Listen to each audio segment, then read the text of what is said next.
The following podcast contains spoilers, adult language, and... Holy forkin' shirt balls! Is that a giraffe? Oh. I mean, now there's something you don't see every day. Its tongue is all sticky. And there's something you don't hear every day. This is a message from the Office of Emergency Preparedness.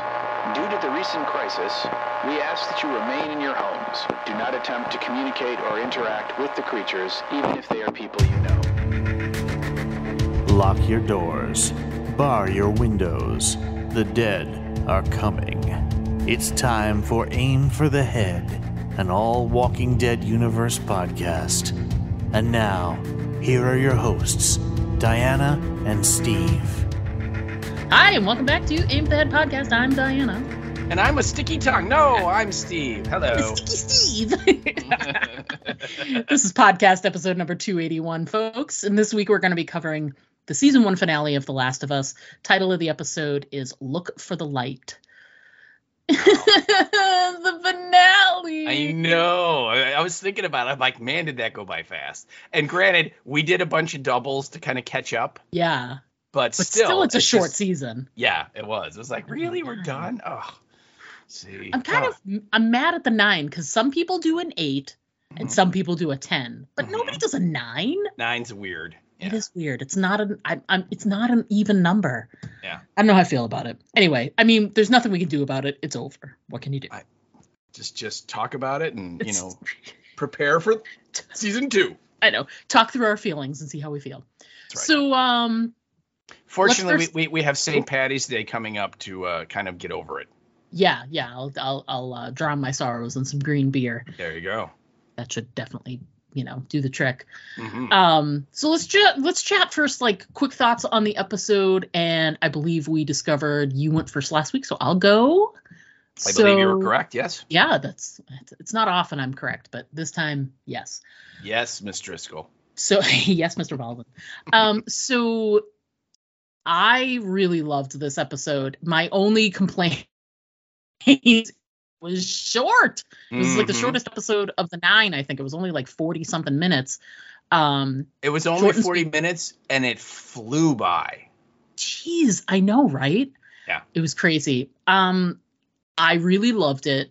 We were talking before we started recording, and I feel like some of the brutality of the things that were unsaid, especially towards the end, and obviously everybody knows what I'm talking about, but I think the brutality of things unsaid was in a lot of ways more brutal than some of the things that they have experienced in the last couple of episodes. It just was like a knife to the heart, a knife to the back, and a gut punch all at the same time. It was tough. But I love the episode. I loved the cold open. I really liked Ellie and Joel. I thought that their chemistry this episode was interesting. We'll talk more later. I thought it was really great, and I thought that the end was really sharp and ended on it's different for a season finale to end on an emotional cliffhanger as opposed to like a physical or a thing happening, like an event. So your emotions were right at a high point and then it was over. And I thought that was really interesting to sort of do that. I feel like we're set up for a really great season 2. I have no idea what to expect. We'll talk through our thoughts later on that. But overall, just love the episode, and I thought it was a really great capper to what was a fantastic season. So how about you? How did you feel about the episode? Oh, it was terrible. It was the worst thing I've ever... No. All right, get off this call. I don't want to talk to you anymore. No, I agree. I having played the game and sort of knowing where the journey was going to go and how it was going to end, I could not have enjoyed this episode and just this season in general. We've even said this before. Whenever I hear the words, someone is making a feature film out of a video game, I'm like, oh God. Because most of them are not good, and the problem, like we've said, is that the narrative of the video games, the majority of them, isn't strong enough to be a feature. So they have to, the people that are going to try and make a series or a film out of a video game concept, they have to change and add a lot to make it work dramatically. And that is going to usually be bad, because the diehards that love the game are going to be upset because, that's not the game. And for the people that aren't familiar with the game, they don't really know what the concept is anyway. And so they're like, I don't get it, and this story was such a great story that Druckmann and the Naughty Dog people came up with, that it really is one of the few video game plots that I've seen that just translates into a film or a series in this case, and it works, and it's dramatic, and it's just amazing, and yet they were able to add so much to it to make it even better. And this episode is no exception, with the cold open with Anna, which was not in the game, and just some of the little touches and things that they did in this episode, as fast as it was, because it was super quick. When they were wrapping it up, I'm like, it can't wait. Is it over? It can't be over. What do you tell you? It's over. Holy crap. Yeah. But I really liked it. I think they really did a great job with the ending, and we were talking before, and I kind of phrased it. And I don't know, maybe listeners, you tell me. Do you consider the ending a twist? Is it a twist that the cure for humanity is not all that we thought it was going to be, and maybe not, certainly not the kind of thing Ellie thought she would be doing, or even Joel for that matter. But the fact that that's the end of the rainbow, that's the end of the journey, that's their reward for fighting and making it all the way across the country. Going through all kinds of infected, dealing with all the raiders and all of the crazy people and all of the jerks and everybody that they've run into in these 8 episodes, and this is what they get. Right. So yeah, I thought this was a wonderful episode, and I will certainly bring up, there are so many direct references to the last chapter of the game. That are identical or pretty damn close to identical, we'll get into all that. So I really, really enjoyed this. And overall, I thought the series was amazing. And I'm like you, I'm super excited to see what they're going to do. I did see an article posted today on the interwebs, and I think it was from Internet Gamer, and it's the producers of the show. So Mazin and Druckmann said that they think that the game Last of Us Part 2, they can make at least 2 seasons out of that storyline. Okay. So we'll have to see if that's what they're going to do. So will season 2 be like the first half of Last of Us Part 2, or where they'll decide is the natural stopping point? We'll have to see. But anyway, I did see that posted this morning. So I thought that was kind of interesting. Yeah, I think what's great is I'm not a gamer. It's not something that I've ever really done. I've played some games here and there, but it's just not, for me, it's not my thing. And other people have played this all the way through, like you have, and played some of the other things. There's all the nice speculation and stuff, but I love sitting in a place where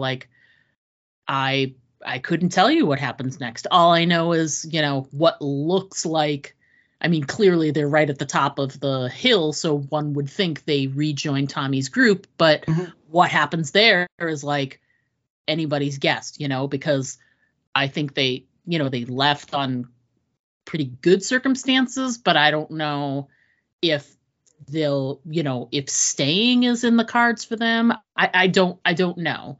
Because their whole, while they were there was weird feelings plus, whatever. Yeah. But my point is I like, this is what we used to do. We used to watch an episode of a TV show every week. And then when it was done, we'd have to wait for the next portion. And this is what it's all about. Like, I don't get me wrong. I love on a Saturday when it's raining and you've always wanted to watch this one show, you can binge it all. And I love that is a possibility for people. It was, even when you could get stuff on like VHS and DVD, you could still binge and watch all the discs in one day for something if you wanted to.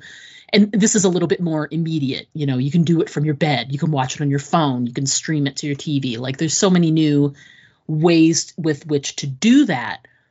But this is the stuff that I love. This is like, my Facebook memories from around this time of year are always from like 10 years ago, 15 years ago, whatever, are always me talking once a week about, Lost was crazy. Oh, yeah. I can't wait to talk to people about Lost. I can't wait to talk to, and like, that's what I feel like. I mean, and don't get me wrong, that was more about like mysteries and what the F is going on the show.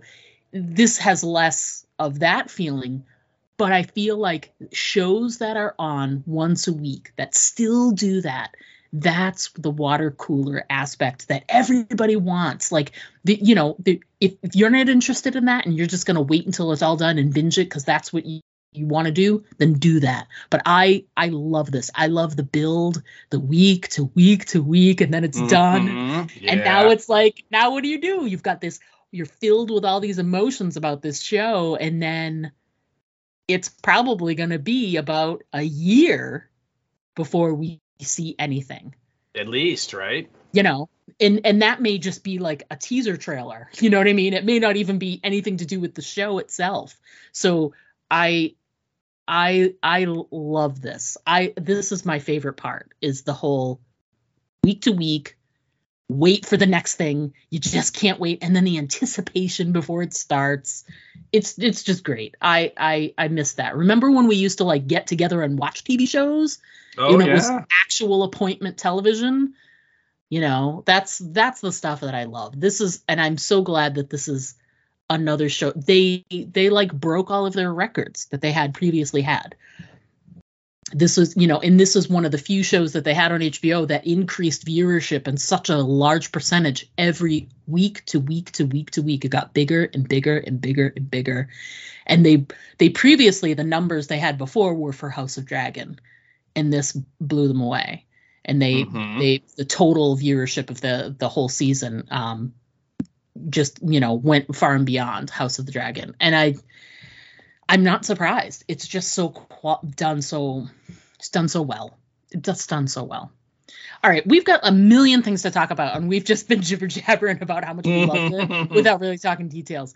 So let's jump into, before we get into our individual details, let's jump into our episode description, which will then lead right into let's talk writer and director of the episode, and that's all you, Mr. Baldwin.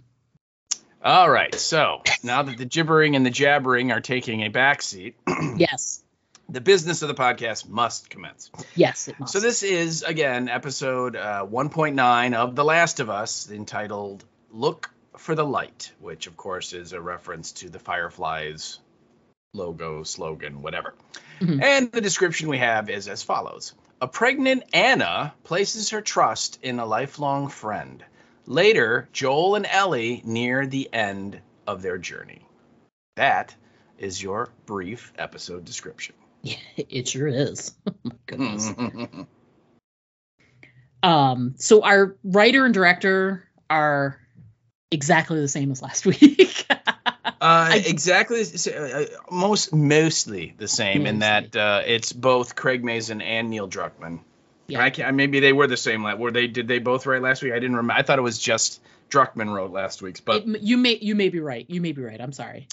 But yeah, I mean, again, it's the same culprits. It's the usual suspects, right? Yes. And clearly these two guys, it's their show. It's their baby. Oh, yeah. And like we pointed out, Neil Druckmann developed the video game. And right. Craig Mazin is the TV guy that he has teamed up with to make the show. And, wow, did they work good together or what? Yeah, you think? So, Yeah, and I mean, my God, it's been amazing and dramatic and exciting and terrifying and all those things that you want your shows to be. Hello, Fear, I'm looking in your direction. So anyway, they finished off and wrote this final episode, and then the director is, as you said, it's the same director as last week, which is this gentleman named Ali Abbasi, and I'm not sure how to pronounce his last name. It's Abbasi. And as I said last week, he has some television credits. Most of them are things I had not seen before. Some shorts. He is an Iranian television guy, so I'm not sure. I imagine most of his stuff is from England or Europe first. But anyway, you can IMDb him and see what he has done so far. But I thought he handled these 2 episodes really well. I have no complaints. Yeah, so, me neither. So that is your writing team and our director. Let's talk cold open. So obviously cold open is, we find out her name later is Anna. But our first images were just a pregnant woman running through the woods. Running for her life. Yeah, clearly trying to get away from an infected. You can hear something in the distance, some screeching, some whatever. And she's running and running and running. And there's at one point she stops and you get a good look at her face. And then she finds this house where she apparently must know the people that either live there or use that house for some purpose, because when she comes through the door, she's like, "Hey, it's me. Hello?" And she goes around and nobody's there. So she's either was expecting people to be there, or people are meeting her there, or there's some sort of foregone thing that was going to happen there, or maybe she was just expecting, if it's used as like say a safe house or whatever, maybe she was just expecting there to at least be someone there, but there wasn't anybody. So she's by herself. And she goes all the way up the stairs and she finds a room to sort of hide in because she can hear it still coming, the infected. She wedges herself, she gets the chair sort of wedged under the handle. By the way, as she's going up the stairs and she's clearly in labor because the way she's grunting, she reaches down and brings her hand up and her hand is wet. She's clearly like she's broken her water. And so I did love the little extra detail they gave when she went to go into that room so she could go hide. She went to turn the handle and she couldn't because her hand was all slimy and wet. Yeah. And so she literally had to take her dress and open. And I thought it's little details like that really create a realistic environment and a real world, and it makes you believe everything that's happening. So she gets into the room and she wedges a chair under the door. And she goes across to the other side of the room, leans against the wall, sort of slides down the wall. And she's clearly in labor. She's in pain. And she's trying really hard to like be quiet, but she can't because she's in labor. And when she takes out the switchblade. Now, meanwhile, this whole time, I don't know who the hell this is, right? I don't know if this is a game scene. I don't know what's happening here. And when she takes out the switchblade, my very first thought was that this was an adult Ellie, because of the switchblade.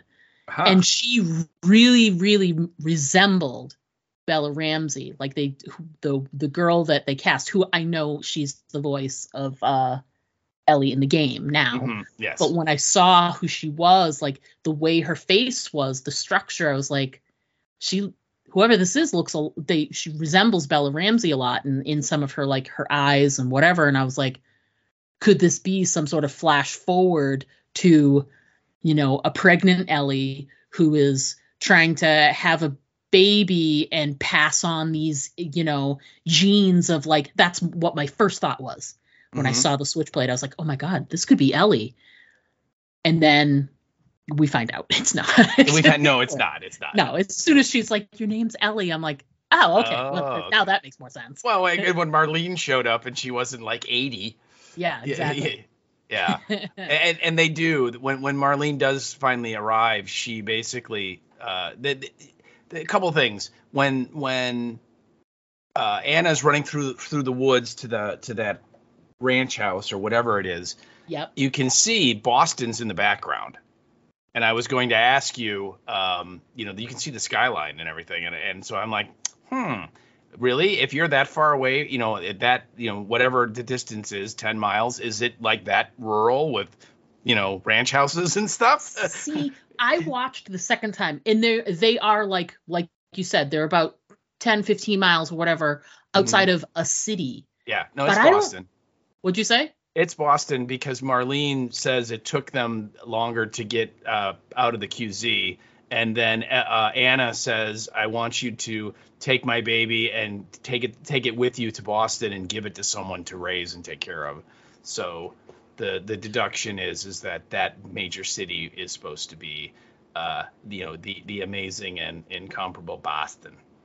I'm okay. I see the jump there, but I made a different jump, which is, it doesn't look very Massachusetts. Yeah. I was going to ask you. I'm like, pretty rural, although Massachusetts can be. I mean, and don't get me wrong, there are plenty of rural areas in Massachusetts. They have them, but the skyline looks different. Know what it it's reminds? Also 20 years ago. No. It doesn't look like the current skyline, is what I'm saying. Like it doesn't look like the pre-apocalypse skyline. I'm saying, but I want to watch it again. I'm not.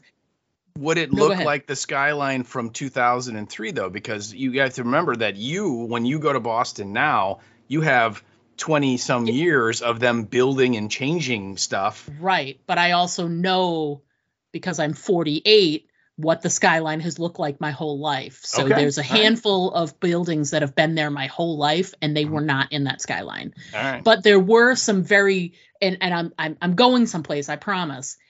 Some of the structure of the buildings, I'm not going to lie, reminded me a lot of that skyline that they gave. Remember when they did the little teaser for the Rick Grimes movie, and they showed the skyline, and people were like, oh, whatever is it, like Philadelphia or Pittsburgh or something? This looks a lot like it, and it's close enough. You'd be near Boston. She said bring her to Boston, but she didn't necessarily say that was Boston. Well, but again, but Marlene said the reason why they were so late is it took them that long to get out of the quarantine zone.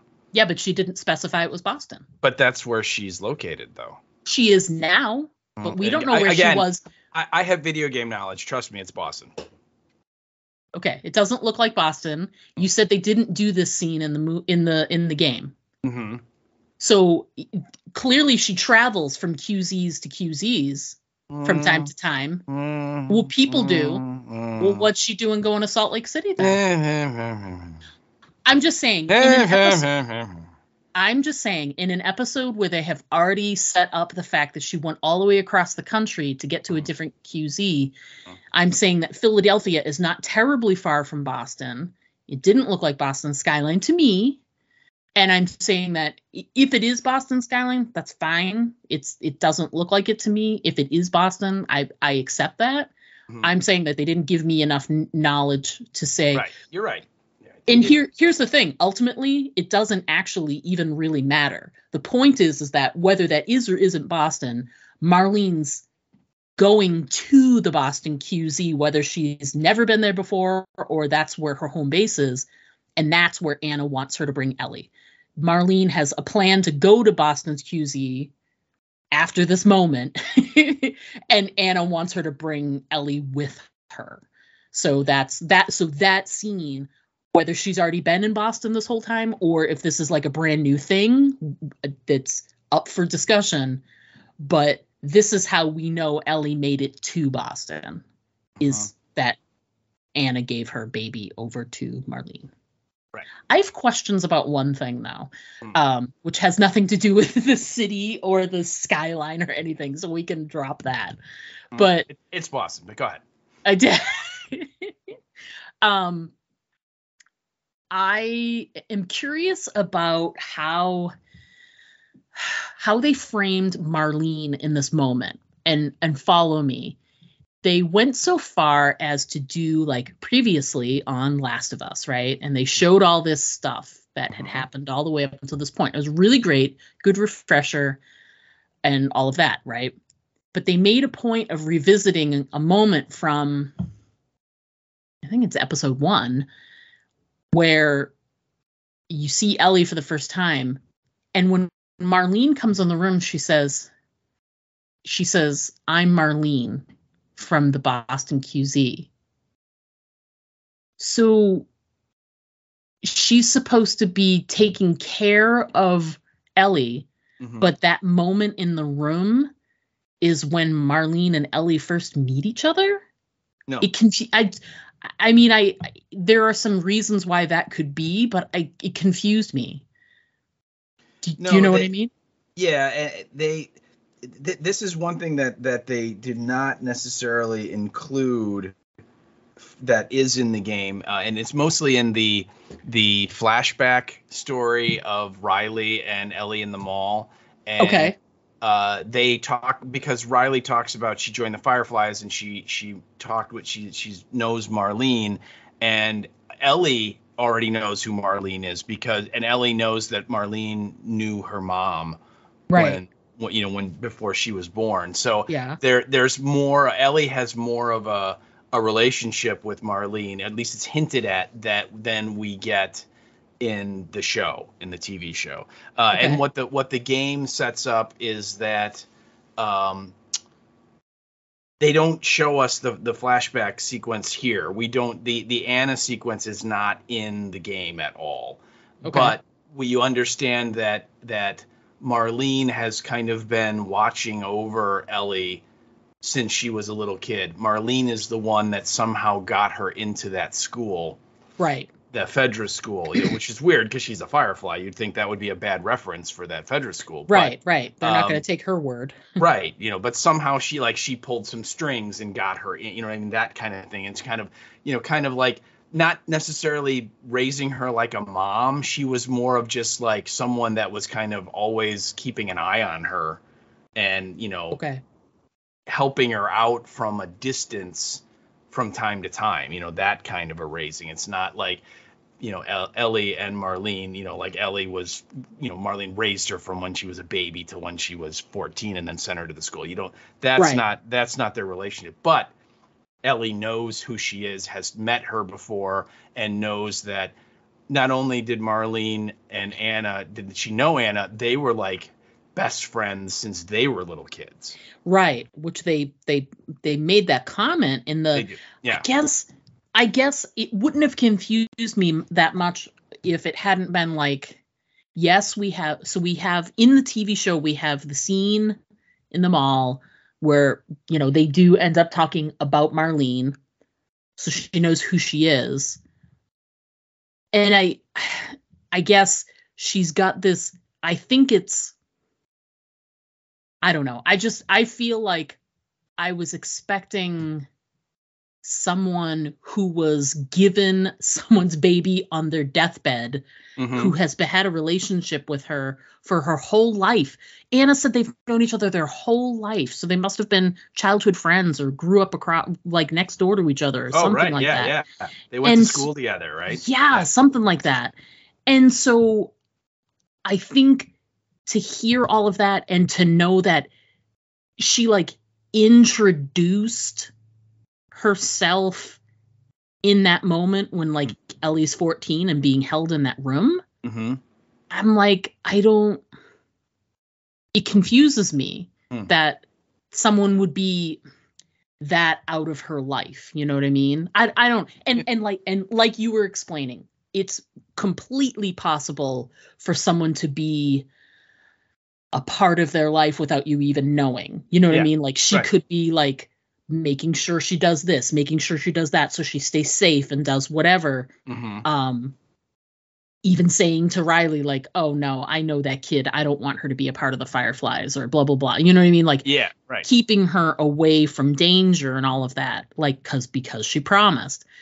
So I can see that. I don't know. Like it felt strange to me to have, this person who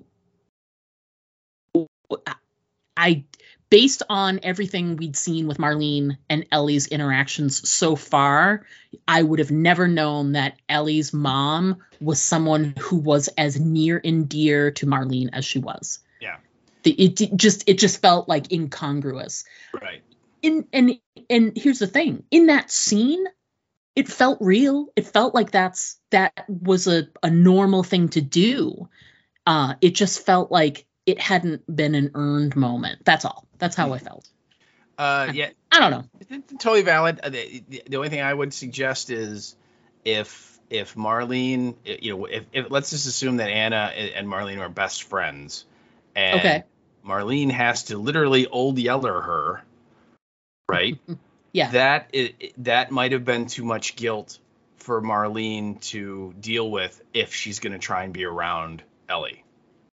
Right? That's true. Because every day you look at Ellie, you're going to think, oh, yeah, I shot your mom. Yeah. And it's just, humans are humans. We do this. We try to avoid pain. And so that was the way that Marlene fulfilled her promise to Anna, which is, I will make sure she's okay. I can't be in her life because it's going to be too hard for me. I can see that. Yeah. And again, like I said, I can see the hands-off approach. Plus, it, like you said, like who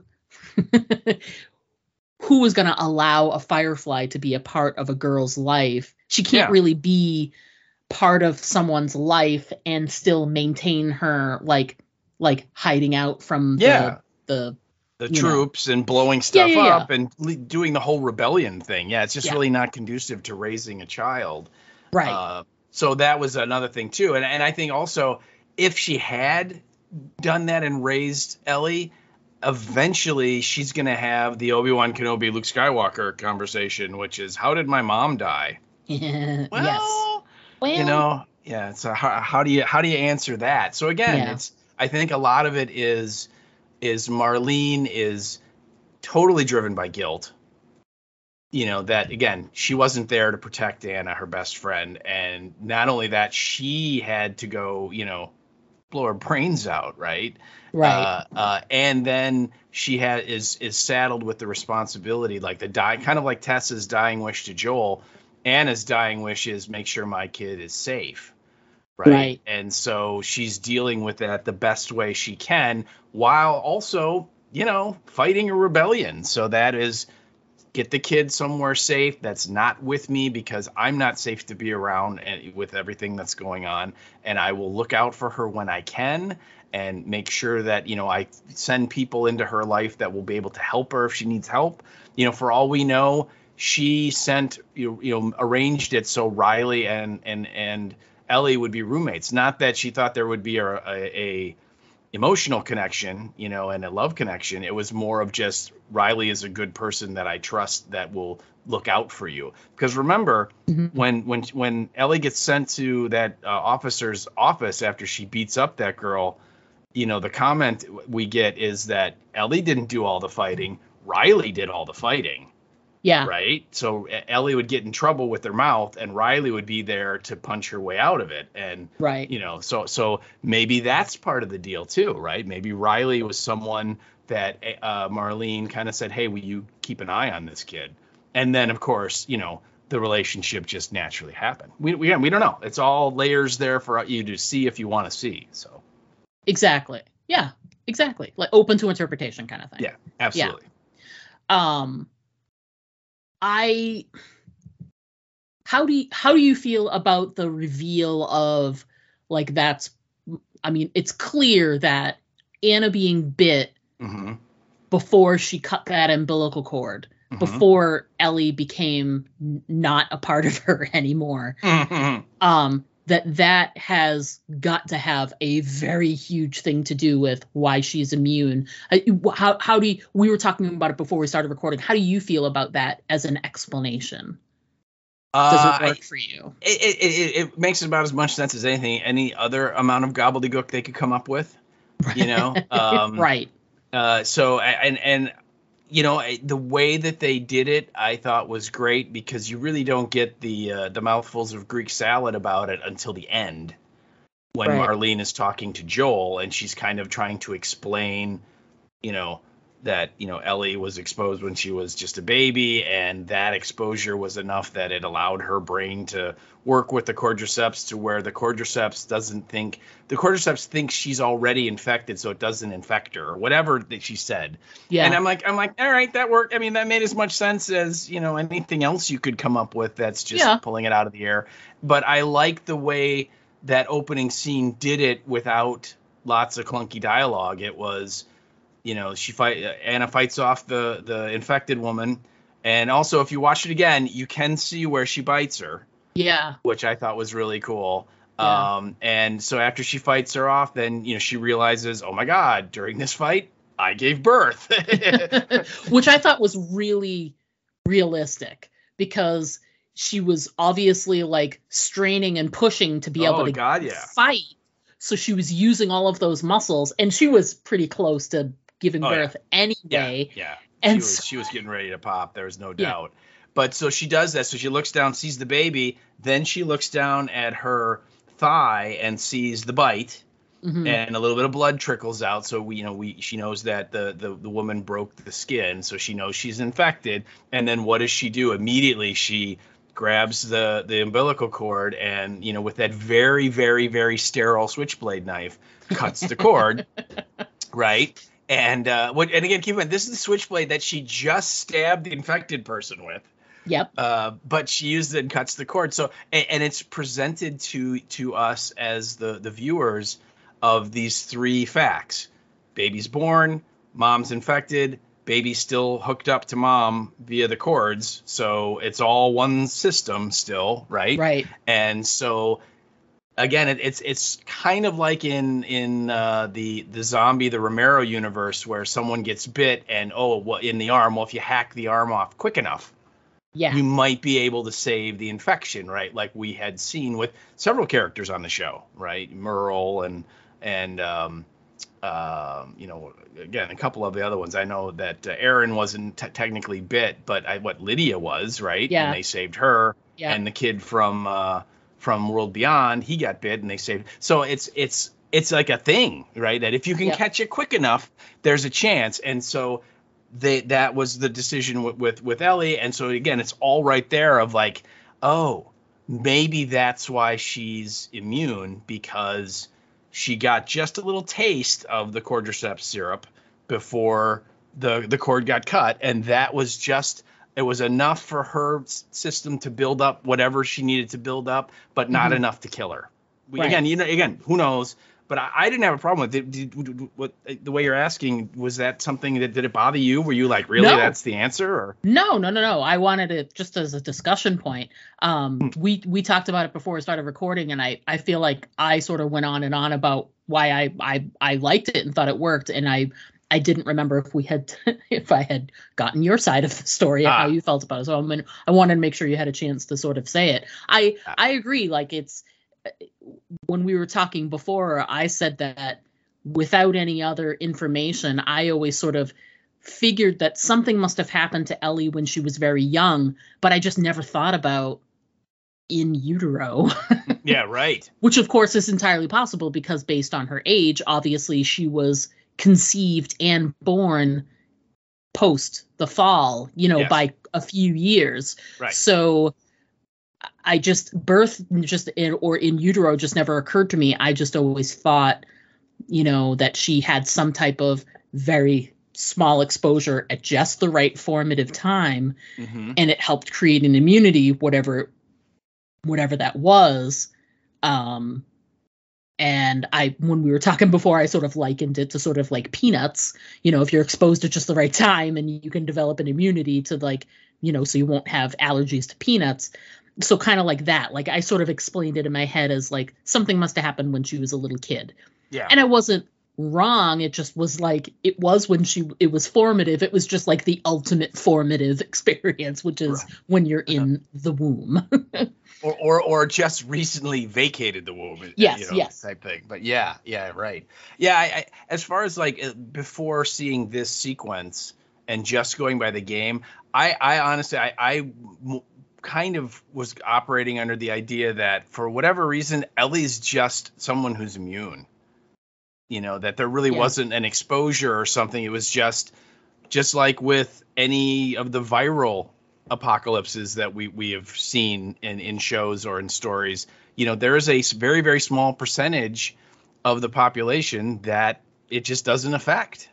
Yeah. And again, cordyceps, I get it. It's a totally different thing than a virus, but that was kind of my assumption, was that Ellie she won like the genetic lottery, in that for whatever reason, what her genetic makeup is just the right way that the cordyceps doesn't kill her. Yeah. So, but I mean, again, I totally bought this. I'm like, all right, that works. I mean, and we're also, we have covered all of like the Walking Dead universe, and in that universe, you don't even get an explanation. No. So I think I just didn't even really think about it to any deep degree, just because I already cover shows where there's no explanation for how it even happened. In this show, we do get an explanation for how the infections, how the apocalypse happened, how it all fell apart. So that's a great explanation to have. And maybe in my head, I never thought we'd even get one. And I think it would have been okay if we didn't, if we never got an explanation as to why. Yeah. So. Well, and then that's, again, looking at the zombie universe trope, the vast majority of the zombie stories out there, you're right, there usually is never an explanation as to why it's happening. Right. And there's also, in almost all the stories, there's never a cure. Correct. And so what I just said about the genetic lottery, and she just is the lucky one, that is not a thing in the zombie universe. In the zombie universe, without exception, if you get bit by one of those things, you're done. There's no way around it, right? And so I kind of like the fact that with this story is that they kind of took those tropes, because, let's be honest, when they made up the game, it was clearly like, hey, we need to do a zombie game, but I'm tired of zombies. Let's do something else. And they came up with this, and it's awesome. Of course, it's a zombie story, right? I mean, that's what it is. And I like that they took some of the tropes from the zombie universe, if you will, and played with them just a little bit, in that here, oh, no, you are going to know why it's happening. But that doesn't matter, because there's technically no way to stop it. But then the whole driving narrative of this story is there's a cure, because for whatever reason, this kid, she doesn't do what everybody else does when she got bit. And we don't know why, but we got to get her to some smarter people than us to try and figure it out. And that is, again, with the exception of maybe like Eugene and his I know the cure, which was BS, right? Yeah. That's really the only kind of comparable storyline you can even think of, where I guess it's kind of similar to season 1 of The Walking Dead, where they're trying to get to the CDC because they think they might know what's going on. Right. And when they get there, of course, again, it's very similar, I suppose, in the outcome, in that when they finally get there, what's his name? Is his name Jordan? Was that his name? He's like, there's no cure. He's like, we're done. It's over, And so it's kind of similar to that. But I thought that there was I thought the plausibility of it worked for me. I wasn't kind of left going, really? That's it? I was like, yeah, that's cool. Let's go.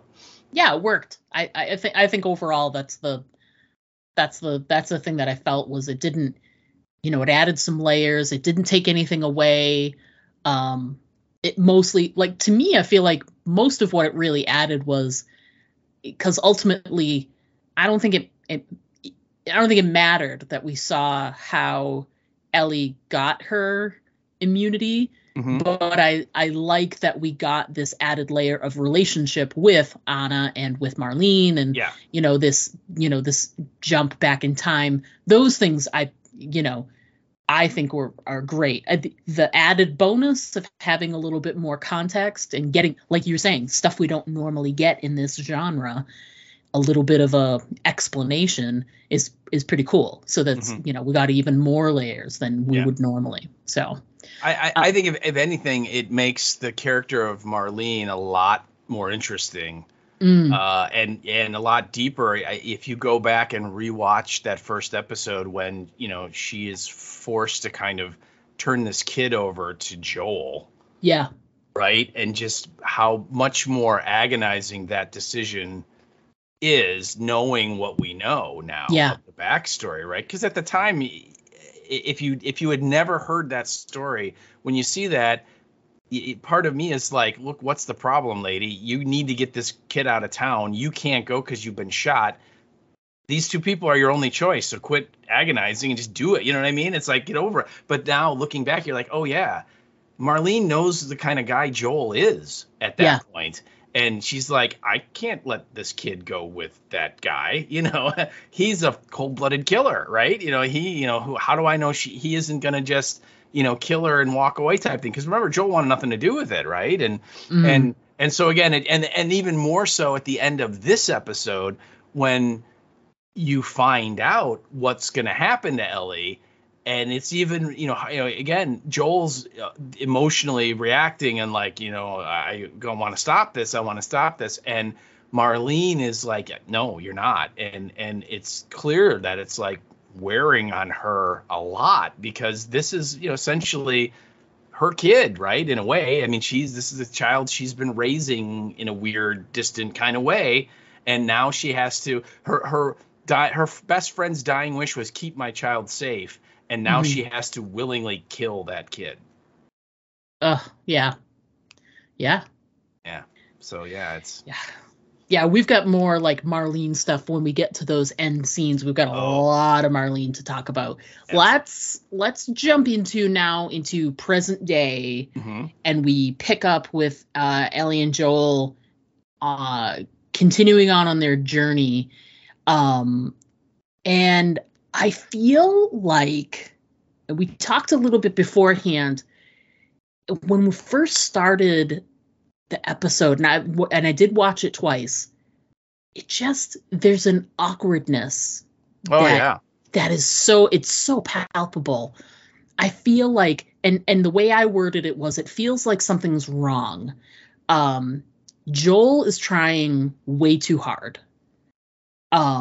Yes, I know he's excited about the whole, like, I can express my love for her now because it's okay. I've come to the, conclusion, and obviously you can tell by the weather that it's been a little bit since the last moments we saw, and Wyoming to Salt Lake City.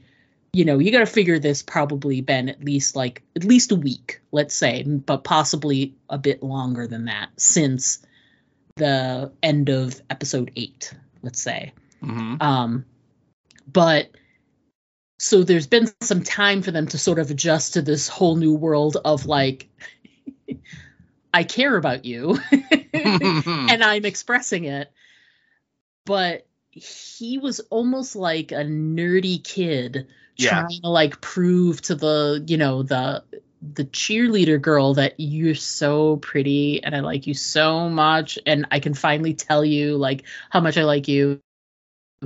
She was trying so hard, and it was like there were too many stories. The whole journey, not just this moment here when they first jump into this moment with them together. Between this and all of the stuff, there's way more layers added on when they are at the end heading towards Tommy's again. But he's just this whole like not seeing the forest for the trees. He's not seeing whatever it is she's struggling with, and he's just got too many plans for the future, too much. And Ellie is just she's distracted. She seemed kind of, it's almost like, and I couldn't tell what it was the first time around. And I don't want to ascribe like my knowledge of the ending to her feeling, but she almost felt that first time around like she was sort of resigned to something. Yeah. And we talked before about like whether or not Ellie was sort of coming to the same conclusion about, okay, clearly they're going to have to do something to me. We're getting closer and closer to this place where they're going to, take my immunity and hopefully try and figure out a way to give it to other people. But however they do that is most likely going to be some kind of invasive procedure for me, whatever that may be. And there's some risk involved. And I think the closer they are getting to Salt Lake City, the more she's really sort of accepting that. And she's just getting more and more inward. They literally switch characters for a little bit there. Oh, yeah. He's like the one who's like, oh, let me tell you a fun story. And she's just like, mm-hmm. With monosyllabic responses. It's like she became Joel and Joel became Ellie for an episode. Yeah. So it was but it wasn't cute. It was uncomfortable. It was awkward and uncomfortable because it was wrong. It didn't feel good until just before they get taken, when she's reading the puns. Mm-hmm. Every other interaction they had just felt like he was trying too hard and she just was not interested. How did you feel about the whole, did it feel as awkward to you? Was it? Oh yeah, absolutely. Yeah. It did. I kind of chalked it up more to it's Ellie, first of all, dealing with the the interaction she just had with the cannibal pedophile. True. Which that's hard to get over. It's hard to get over that, and don't think that she didn't try.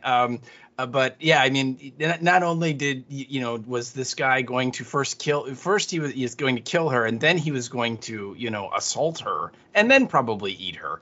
But then she hacked him into little teeny pieces.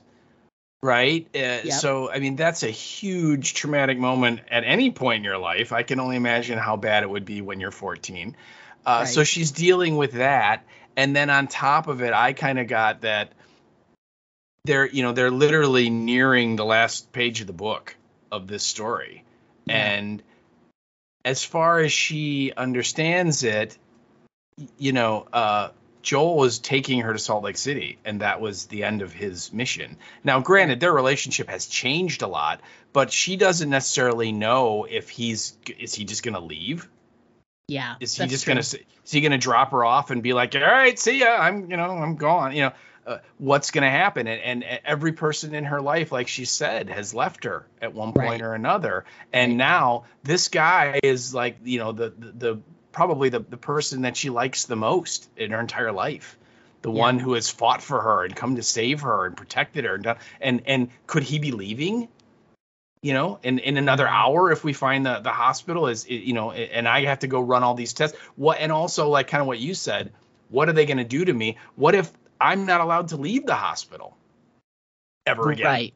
Yeah. I mean, who knows what's going to happen? I don't think she necessarily thought, I wonder if they're going to have to cut open my brain. I don't think she was jumping to that they're going to have to kill me. I just think she just, like you said, she doesn't really know what they're going to do. And that in itself can be terrifying when you're talking about, all of the medical stuff, the big medical machine that goes ping and all that stuff that they're going to use on you. I mean, it's scary, right? And and then on top of it, the idea that her new de facto father figure, is he going to wait? Is he going to say, well, I'm going to go back to Tommy? I mean, what's going to? So I think she is, and she's processing the cannibal pedophile. Which is a really hard thing to be. I mean, that's a lot of work. I mean, you could be a cannibal, you can be a pedophile, but and he's a preacher too. So there's a little religion there too. Yeah. So that's a lot. If you're a cannibal pedophile, though, at least you can use the slogan "Love what you eat." Yeah. Too soon? No. I made you laugh. There you go. But so I think that. Ellie is clearly processing a lot right now, and that's why she is essentially become Joel for that opening scene, and is very. I mean, like you said, I think the word that you use which is dead on, is distracted, in that she, has no interest in anything that's going on around her at all. And, Joel comes up and he's got the beefaroni or whatever he found, the Chef Boyardee can, which again, I'm like, okay, if you eat that, I'm going to turn off this show because both of you would be dead. Yes. The 20-year-old beefaroni, I'm sure it's still good, but he that, and then like he tells the story about the guitar and how, hey, I could teach you to play the guitar. Would you want to learn to play? And you're right, he was very much like talking to fill up the space. Yeah, and I hate that. I'm fine with pockets of silence, but when people nervous talk like that, it's uncomfortable. You're just it's okay. You don't have to talk. And that I think, again, that was either the direction or that's the decision that Pedro Pascal made for that sequence, was give it just the right amount of desperation of like, I can't deal with the silence, so I'm just going to prattle on. And you're right, it comes across as very uncomfortable. It's uncomfortable to listen to watch, because, you're just like, dude, just stop. Yeah. She obviously is in a mood. She obviously doesn't want to talk right now. Just let it go. Let her, when she's ready, she'll be ready, kind of a thing, But in the moment like that, how do you do that? Particularly when it's just the two of you. It's not like there's anyone else around, and so. Yeah. And as you said, this is not the Ellie we've seen in the entire show. Ellie is usually the chatterbox that won't freaking shut up. Remember in episode 2 or 3, he looks at her at one point and goes, "You ask a lot of questions, don't you?" Yeah. And again, so now, like you said, it's almost like they've switched roles, and now Joel is the one that's just asking these kind of questions that clearly she does not want to engage on. And so it was extremely awkward, and it a little bit of foreshadowing of what's coming up and potentially how, how is it going to, you get the, like, I get the sense that she knows that the end is nigh, but she doesn't know what the end is going to be. Right. The end is nigh. I don't know what nigh entails. Yes, exactly. Right. But it's probably not going to be good. Yeah. Yes. and again, there's a line in there that Joel does, and this is a little bit after that sequence, but it's right before he tells her, hey, we can just go back to Tommy's. We don't have to do this. But he says something like, maybe there's nothing bad out there, but so far there's always been something bad out there. And I love that line. I think that just sums it up so great for, like, yes, there's always something horrible around the next turn in these things. But I think that's kind of where she's at. Her headspace is that, I'm not, she's thinking to herself, I don't think this is going to end badly, but so far every little moment that we've had on this journey has ended badly. Right. So if you're going to go, let's go with like the odds here. Let's go with Vegas odds, right? Right. It's not looking good for Ellie. No, not at all. So yeah. But the other thing too I wanted to point out was that scene where they're having all that awkward talk about guitar lessons and whatnot. Yeah.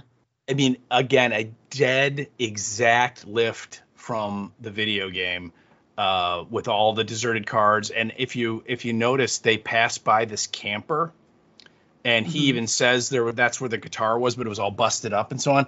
The camper is in the game, and you can actually go inside and you find stuff. There's a couple of little knickknacks in there you can use to, weapons wise and stuff. And so, I mean, the attention to detail that they did for this was amazing.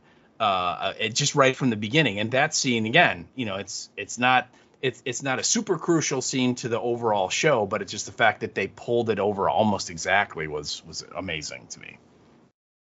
When you're able to go inside the camper and like explore and go around like can and games like that, was there a broken guitar in there? I knew you were going to ask me that. I can't remember. It's certainly not anything you can pick up, but there might have been like a guitar case in there, because in a lot of the rooms and things you go into, they do populate it with all kinds of stuff like that. So, but what I remember is you go in there and you can open some of the drawers and the cabinets and things, and that's where stuff is kind of left.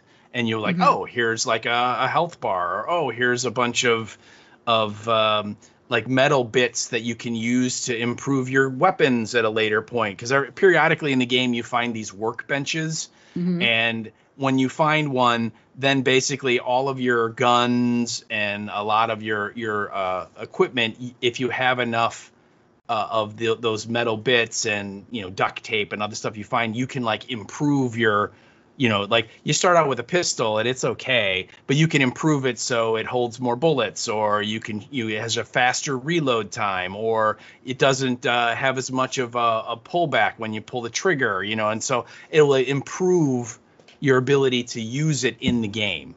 Okay. Right. And so that's part of the game, is as you're kind of going through these stories and advancing through, you kind of are wandering around searching everywhere, and you'll find all of this stuff lying around. And of course, there's all kinds of little Easter egg things you can find in bonus things, like the comic books and stuff like that the show has talked about. But again, this sequence, it's just, if you ever play the game, or if you ever look on YouTube, or maybe for the cutscenes, it looks exactly the same. It's the two of them. They're walking down the road. The cars are there. They're all overgrown, and there's that freaking camper. And you're like, holy crap! And the two signs that says Salt Lake City, and then the hospital H and the arrow pointing to the right. The other sign says Reno to the left. I mean, it's exactly the same. It's unbelievable. That's awesome. I love it. When they get inside Salt Lake City and they make it to a taller building so we can look around, they have some issues with trying to get up onto a higher floor. So they have to sort of, I'll give you a boost. You get the ladder, and and the ladder then falls, and he's like, oh, Ellie, what? Like, what the hell, man? What? It's because she runs away. Yeah. And then he eventually gets up, and he's like running after her, as fast as he can, because he did have an injury to a non-lethal Hollywood quadrant of his midsection. That is correct. But he's still able to sort of run around. So he's like jogging around trying to find her, and she's like right at the edge of like a part of the building, and there is a freaking giraffe. Yes. And it's crazy because you said the giraffe is in the game, right? Yes. Yeah. So without knowing that was going to happen, and the giraffe did not appear in any of the promo pictures, which was great. They didn't tease it. It didn't spoil it. I'm sorry. It just felt very like, oh, it was surprising. And then I had that makes sense. That makes sense. That, the zoo animals would get out at some point. They'd be able to, giraffes can move pretty fast, surprisingly. But I just thought it was such a great, it was peaceful, and it was beautiful, and it was cute and kind of fun. And I have actually fed giraffes like that, exactly how she did, where you're like, there was a zoo we went to where they had some giraffes, and we were able to go all the way up really high, and you give them like lettuce leaves or something like that. And it's kind of mind-boggling, so I literally felt I understood what Ellie was going through in that moment, when you're like, here's this animal that's so huge, and you are now eye to eye. And of course, for Ellie, she's only ever seen pictures in books. Right. And was probably like, there's no way that there's an animal that looks like this. It's like ridiculously tall. It looks so bizarre. Got this this doesn't crazy exist. neck. Yeah. Like, who would think that actually was a thing? Yeah. And then there it is. And when they look out in sort of the area beyond behind where the giraffe is, there's others. Yeah, it's a whole family or pod or group or herd or whatever you call them. So yeah, which was great. I thought that was I thought that was great. It was a nice little kind of like a little respite, like a little bit of a breather before everything is gonna fall apart. Yeah. Yes. Right. pretty much. And they had a couple of really great scenes. She moves around a bunch because she's like, why are they walking away? So she runs and she goes after, and they end up on this nice sort of balcony area. Mm-hmm. And the giraffe is there, is moving around. She's watching, and they have a couple of really great moments where they're talking to each other. And I thought this was great because she seems really stressed out, and he gets it now. He's starting to sense that something's wrong. She's off. Something's weird. And she's like, we're almost there or whatever. And he's like, we don't have to. Yeah. Like, we don't have to do this. We don't have to, he doesn't know what she's going to be put through, but he's basically like, she's gone through so much to get here. And he's like, well, what for? Like, she should be allowed to be just a kid. My Sarah wasn't allowed to be just a kid, and I'm advocating for kids to be able to be kids. And so he's coming from that angle, and he's like, you don't have to do this. There's no reason, so if you're scared or whatever, we can just go. We can bail, go back to Tommy's and just live. Yeah. Forget the whole thing. And she makes a really great comment where she says that she was like, I know you're trying to protect me and I get it, and but she's like, I'll follow you anywhere you go, but there's no halfway with this, meaning coming to the Salt Lake City, going to the hospital, doing the whole thing with her immunity. So she says, there's no halfway with this. We finish what we started. And she's very like firm about it. And he doesn't say a word, and he just nods his head. Yeah. He goes, okay. She's in charge, she's the one, and it's her decision. And her decision is they're gonna go, and they're gonna do it. And he's given her the options, and she's decided, no, we need to see this through. Yeah.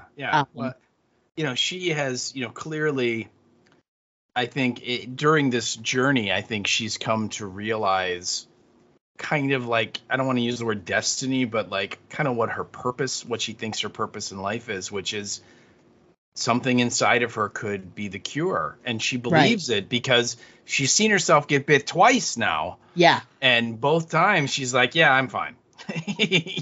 So she's like, she doesn't know why. She doesn't know how, because she didn't get to watch the flashback scene with Anna. And so, but she just knows. She was there. She doesn't was. know she was there, but she doesn't get to watch it. Yeah, yeah. So she knows that she's different than everyone else, and maybe there is a way that whatever is different about her can be extracted and reproduced and given to everyone else to save everyone. And she's, I don't want to say embrace that, but I think she kind of has accepted that that's what she is supposed to do. Yeah. And like she points out when she's talking to him, everybody, whether it's Tess or Sam or, anyone else that they lost on the way, people that she kind of liked. Yeah. That have sacrificed. They all died so she could get here. And here, literally, she's coming up to the finish line, and suddenly Joel's like, we can bail if you want. And she's just like, I can't do that.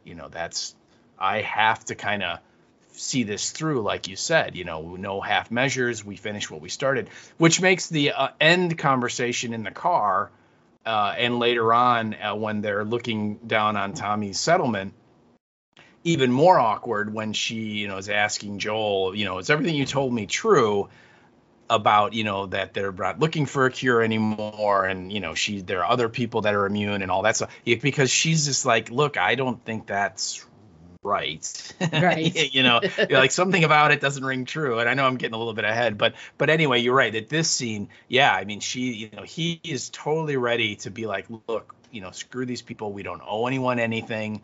We can totally go back to Tommy's and, seemingly live as normal a life as you can live in this world. Mm-hmm. And you can grow up and you can, deal with all the normal things that 14-year-olds are supposed to deal with. and not worry about monsters ripping you to shreds, you know. Right. And she and she's just like, no, we're here, we're gonna see it through. Whatever the end is, we're gonna follow it, you know. Yeah. And you're right. And as soon as she says that, and with the conviction that she says that, he just nods and is like, all right, let's go, you know. Let's do it. So yeah. It was I have a couple things though about this scene, this whole sequence. First off, the scene with the ladder. Yep. Okay, right there, that's playing the game. There are so many ladders in the game that are conveniently left behind. There are so many moments where Joel will be like, here, let me give you a boost. And he locks his fingers together and she steps into it and he lifts her up to a higher level. And literally she will find the ladder and drop it down to Joel. And then Joel, as the player, you pick up the ladder and you move it around to some spot and then you can climb up. I mean, that is straight out of playing the game, not a cutscene, but actually playing the game. Okay. I thought that was a lovely little Easter egg to throw in there for the game players, because during your journey across the United States in this game, it is amazing the number of ladders that people have left out in all of these places. Okay. Well, you just have to assume that they were in the middle of doing something. And then the apocalypse happened and you're like, listen, I have to run for my life. I can't take the time to put this ladder away. You got to take your ladder with you, okay? Yeah. But anyways, just so you again, you've never played the game, so you don't really know. But that right there, that whole sequence of him boosting her up, and then, you know, in this case, she kind of drops the ladder and runs because she sees the giraffe. But in most of the time, she just drops the ladder down, and then, you know, Joel has to figure out a way to get up to her level. Because usually where she drops the ladder down, you can't just put the ladder and climb up. You have to, like, pick it up and walk to another part of the room where, now he can get up type thing. But anyway, that is straight out of it. But that leads to the giraffe scene. And I will just tell you, my absolute number one favorite moment of the entire video game is the giraffe scene. Aww. And when they announced that they were making this series, there are so many moments in there where like, wow, I wonder if they're going to do that. I wonder if they're going to do the thing with Sam. I wonder if they're going to have the cannibal pedophile. I wonder if they're, you know, all of that stuff. But number one, I'm like, I wonder if they will do the giraffe scene. And I wasn't sure when it started because it's not really central to the narrative at all. Okay. But so they didn't have to do it. Right. They could have totally cut it out and it would have worked. The story would have worked, right? It's not, there isn't the giraffe doesn't give you some key piece of expo that you need to solve the mystery, right? Right. But yeah, the giraffe scene it is just such a quiet, kind of tender moment in the middle of this bloodbath video game, right? I mean, literally, when you're playing the game, the thing that you just got done doing was fighting all of the cannibal people and Ellie chopping David up into little pieces. Right. Okay. And then it smashes to black. And when it comes up, literally the scene with the camper and the guitar lessons and all that happens. That's the next scene. Right. And you go from there to the scene with the ladder, and then you climb up, and then boom, there's the giraffe. So it's very right one on top of one another. So you've just gone from killing hundreds of cannibals and David to this kind of quiet, serene moment with this giraffe, and it's beautiful, and I loved it. And my all-time favorite animal is the elephant, but my number 2 all-time favorite animal is the giraffe. So I was like, oh my God, it was so great. And it just makes me think of Ezekiel. Oh yeah. You know, that somewhere the Ezekiel of this universe either got infected and his dying thing was to open all the cages and let the animals out so they have a chance. Mm-hmm. Or he had to leave the zoo because it wasn't safe, and before he left, he opened all the cages and, of course, took the tiger with him and then let everyone else go. I totally see that happening, right? And it just, everything about that scene was just so surreal that somehow in this apocalypse, this like family of giraffes is thriving. It's just, they're like, what? Yeah. Although we've never really seen like infected animals like that. So maybe the quadriceps doesn't attack the animals. I don't understand why they wouldn't. They're warm-blooded mammals, just like people. But whatever reason, we haven't seen it, so maybe not. But anyway, it's just an incredible moment, and like I said, it's my favorite moment of the game. And there's been a lot of stuff about it since the episode dropped. It was a real giraffe. Yes. And there are behind-the-scenes photographs of like the giraffe, with its head sticking up, and obviously the actors are on some kind of a riser, and it's like all green screen around them. It's really weird to see a giraffe with green screen behind it.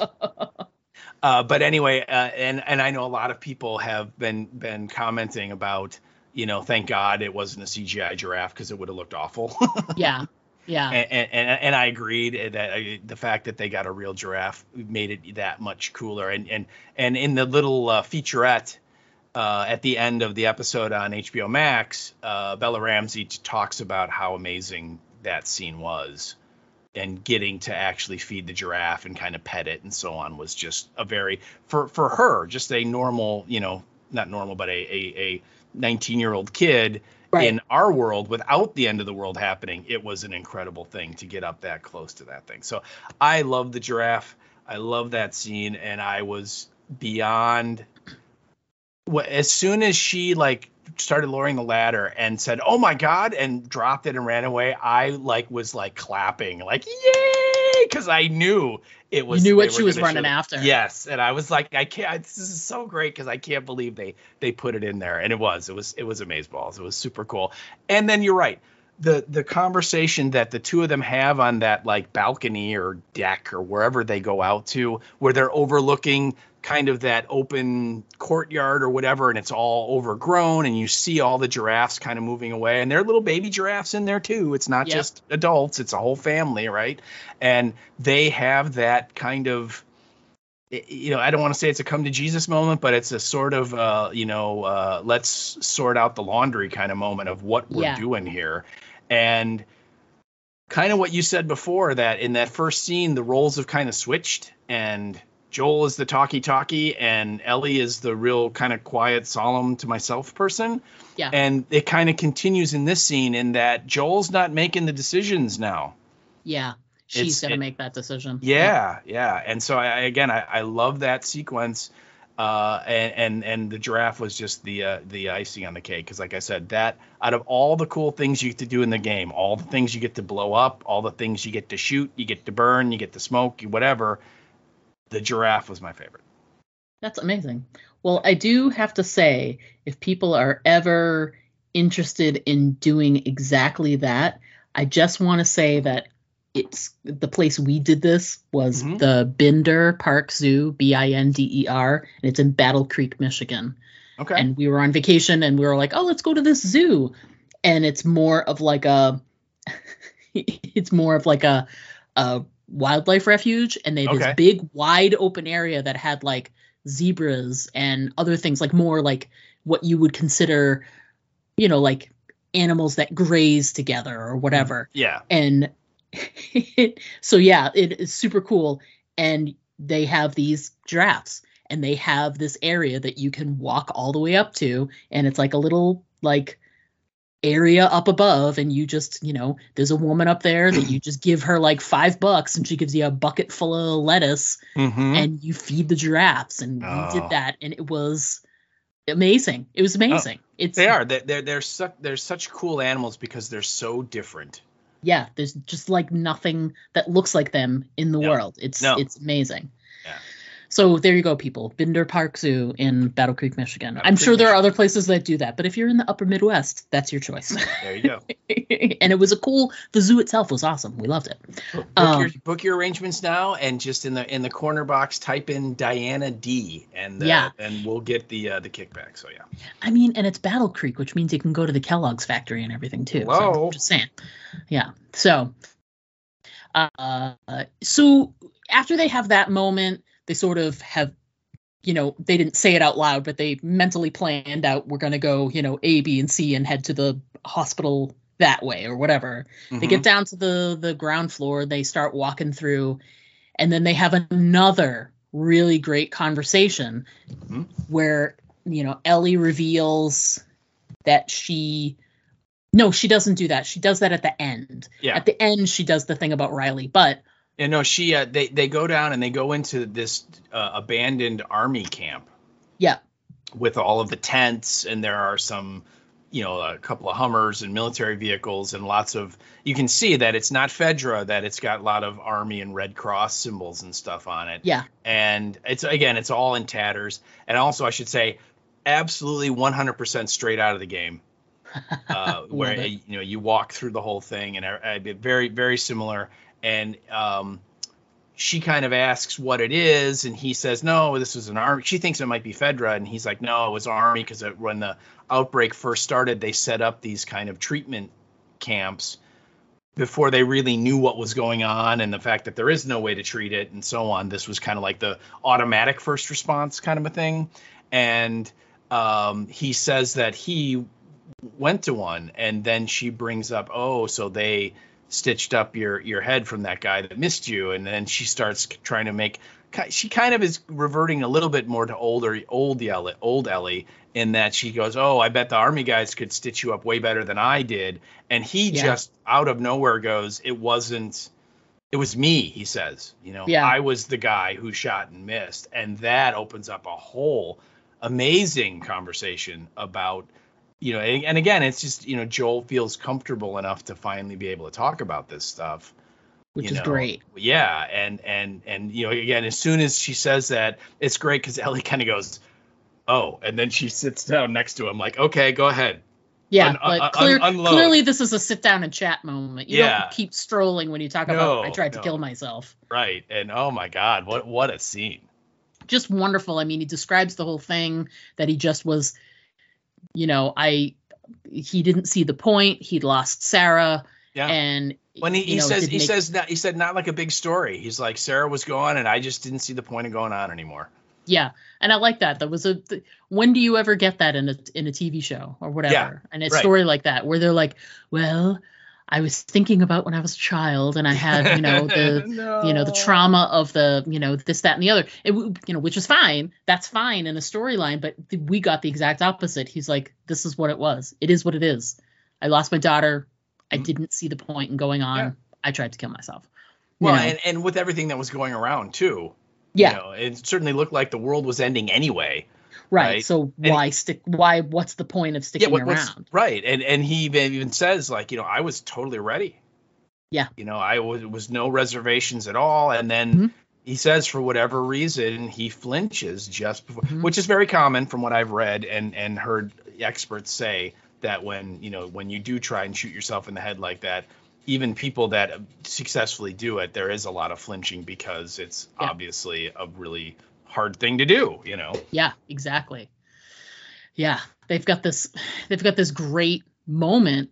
And, you know, I jumped on the line where he said, you know, I was the guy who shot and missed, but I love the one that you got from Ellie and Joel when she says, so time heals all wounds, I guess. And his response is, it wasn't time that did it. And he's like looking right at her. Yeah. And the intimation is obviously, being with you has healed this for me. Yeah. Yeah. And it's weird, like her reaction, she's not like, oh, that's so sweet of you to say or whatever. She's just like, okay, we got to keep moving. Right. Well, it's like almost like, this is too real. This is a little too heavy for me. Let's just let's get back to moving. What do you say? Yeah. You know, yeah. And also the you know, she's got so much that she's, you know, chewing on, that you mentioned, you know, the stuff that she just went through. She killed that guy in cold blood, like absolutely hacked him to pieces.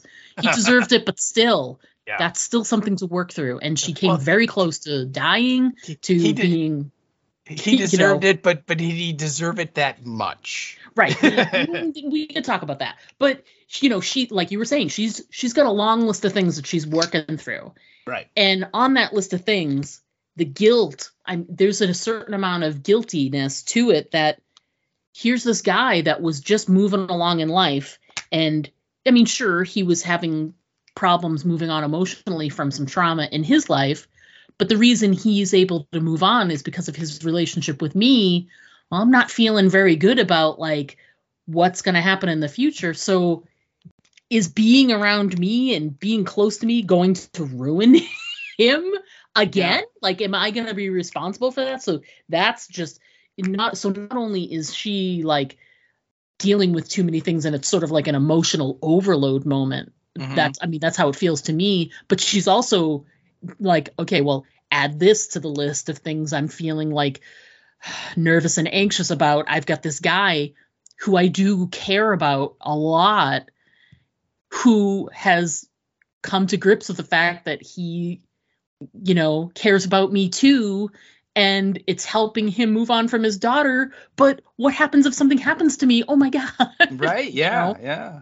So it's you find out that the person you likes you, and you're excited, but then you're suddenly terrified because like, oh my God, she likes me or he likes me, right? Oh, what do I do?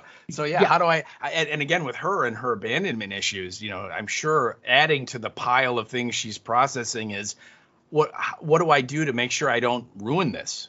Right, because I could. Right, because every other person I've been with has walked away or left or died or whatever, So it's amazing because first of all, he's crying. Yes. Okay. He like is wiping the tears, like I got something in my eye, Yeah. And then she's like, maybe we should keep going. And then he kind of senses that, okay, let's back off. And then he's like, you know what I'm in the mood for? Yeah. And she's like, what? And he's like, some bad puns. And she's like, oh, okay. And so then she, well, you've come to the right place, sir. Right. And she gets out the joke book and she tells the apocalypse one. And then after she says the punchline and he kind of makes the face, she goes, too soon. And he's like, no, it's topical.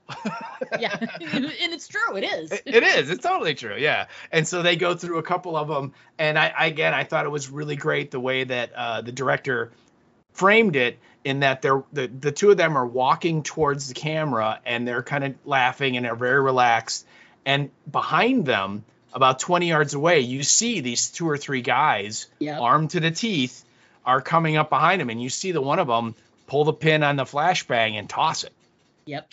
And it's just enough. The first time I saw it, I'm like, that looks like someone's behind them, and then sure enough, it's like, oh, flashbang, bang. And then suddenly he gets, smacked over the head, and then he wakes up and they're in the hospital. And then we're on to literally almost the last moment, which I would just point out, in the game, there is actually another sequence after the army camp and before the hospital where you go underground and there's all kinds of infected and like 3 or 4 bloaters and you have to go in the water and it's a whole thing you got to fight your way through, which they just conveniently got rid of.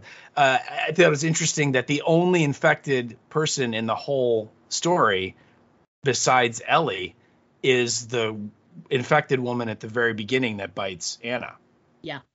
Other than that, there are none. There are none in the whole thing. But again, in the game, there's a whole action sequence you got to do, and I don't think they do a flashbang to get them. Somehow they do knock him out, though. Joel does get knocked out when the Fireflies finally he finds them. Right? I know I'm not up on all the particulars, but eventually they do get separated and Joel wakes up and he's in the bed and Marlene is there and Ellie is nowhere to be found. And we find out she's being prepped for the surgery and they're moving on to the last sequence there. So, yeah, I have so many, there's different stages to the whole last sequence. Obviously there's pre-Joel losing his mind. Mm-hmm. Yeah. Joel midst losing his mind and then post losing his mind. Yes. But I think they all stem from choices. And we can talk details of all of that stuff, but I think ultimately Marlene made a choice for Ellie. And then Joel did the same thing. He made a choice for Ellie. Right. She was taken out of this equation. And they're both talking about what Ellie would have done, and she is not given a chance to make her own choice there. Right. And leading into this, she was sort of doing a lot of like soul searching and struggling. And I think she would have made an informed thought or choice if she had been presented this. She may have gone right along with it. Marlene may be right. But it doesn't matter if Marlene may have been right. She was still wrong to do it without Ellie's permission. And Joel, that's the debate, right? But it's because like you're not just talking about saving Marlene or saving Ellie. You're talking about, again, it's the classic Star Trek logic, right? The needs of the many versus the needs of the few or the one. But Spock made his choice in that moment. That's true. Spock was able to choose the needs of the many outside of. Ellie was not allowed the choice. That's the part I'm getting at. And I think, considering where her frame of mind was, the way she said that to Joel, like, we have something to do, we have to get her. I do think she would have said, do what you need to do. Yeah, I do too. I think she would have. Yeah. I think the controversy is that Marlene just assumed that she would do that, and she didn't let Ellie make that choice. Yeah. But because she did that, I think Joel would have been okay if Ellie had said, this is my choice, I'm making it. But Joel, well, I don't think he would have been okay, but he would have known it was her choice. The fact that her choice was taken away from her is the reason he did what he did. But he still, by doing that, took her choice away from her. They both did the same thing to Ellie, but with different. What if they had followed through? It would have just had completely different results. Right. He saved her life, but also may have, committed a bunch of other people to death because of it. The rest of the planet. Right. Right. Well, we don't know what's going on in other countries. Calm down. Yes, we do. We know that Daryl Dixon is in France, okay? Which means it's got to be bad. Yes. Daryl Dixon's in France. It's not a good sign. No. But it's, they both, for different reasons and with what would have been different outcomes if they'd been allowed to follow through. When they were allowed to follow through, Ellie would have died or Ellie was saved, yada, yada. But they both made the same mistake. They both chose for Ellie and had to live with the consequences of that. Marlene's consequences was that she was shot. But Joel's consequences are going to be, he's going to have to watch other people die and know that he is responsible for taking Ellie out of that situation where she might have been able to help. I think that as much as all of the awkwardness and the, getting prepared for this like final sort of, not the final countdown. Don't sing it. Don't. Okay, fine. But, Ellie sort of resigning herself to something's going to happen. Mm-hmm. There was that part of the episode, but I think the sheer, the gut punch of knowing that why Joel made that choice and you understand why, but was it the wrong choice? Right. Ultimately, maybe they come across someone else who has the same kind of immunity as her 2 years from now. Who knows? But he doesn't know that now. And is it the wrong choice now? Will it be the right choice down the road? He gambled a lot on that. And I think one of the things he was also gambling was his relationship with her, because if she finds out, they're done. Well, it's going to be an awkward moment. It's going to be it's the Luke Obi-Wan moment of, hey, Obi-Wan, remember that time you told me that Darth Vader killed my dad? Yeah. We need to have a little talk, Yeah. So, right. And that's one of the amazing things about the whole story, and something about the game that has been endlessly debated on the interwebs and flame wars and everything else on Reddit and so on about, was Joel right? Was that the right decision? And was he being selfish? And, all that stuff you just said, should he have let Ellie make that decision? And, you can look at, again, there's so much you can look at it and go, yeah, absolutely did the right thing. You can't kill her. Oh my God, he loves her. They have that bond. And how could you, if the doctor showed up tomorrow and said, hey, you know what, we need to do exactly that to your wife, but it's going to save millions of people potentially, would you be like, yeah, move along? Or would you be like, well, all right, we had a good run. And, you know what I mean? It's a hard, right? It's a hard thing when it's your person. Right. And yet he, clearly is like, hell no, you're not doing that. But then again, on the other side, you're like, oh my God, if it works, they could beat this. And then nobody has to die anymore from those things. I mean, we'll still find ways to kill each other, but it won't be, good at that. Yeah, but it won't be this horrible, horrible death of turning into a mushroom, So it has for the 9 or 10 years that the video game's been out now, there's just been endless debate about, was it the right thing? The right thing?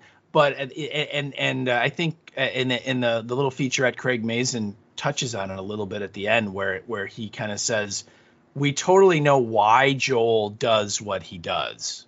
Right. We understand his reasons. Of course, yeah.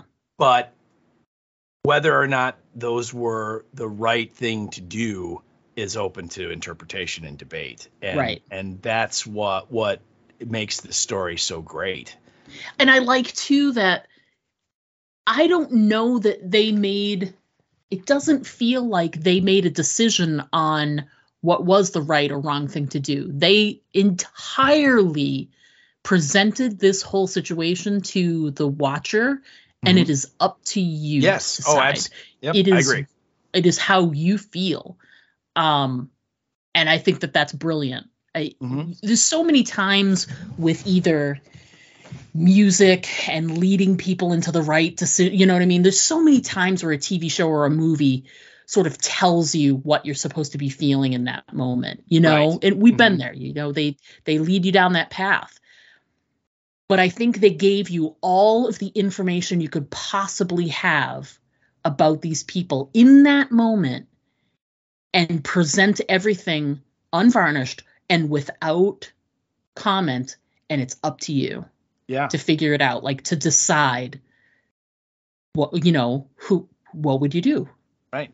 If you were Joel, if you were Marlene, what would you do? What would you do? Yeah. Yeah. And they even go as far as to remember, they don't even tell you that this is a definite cure.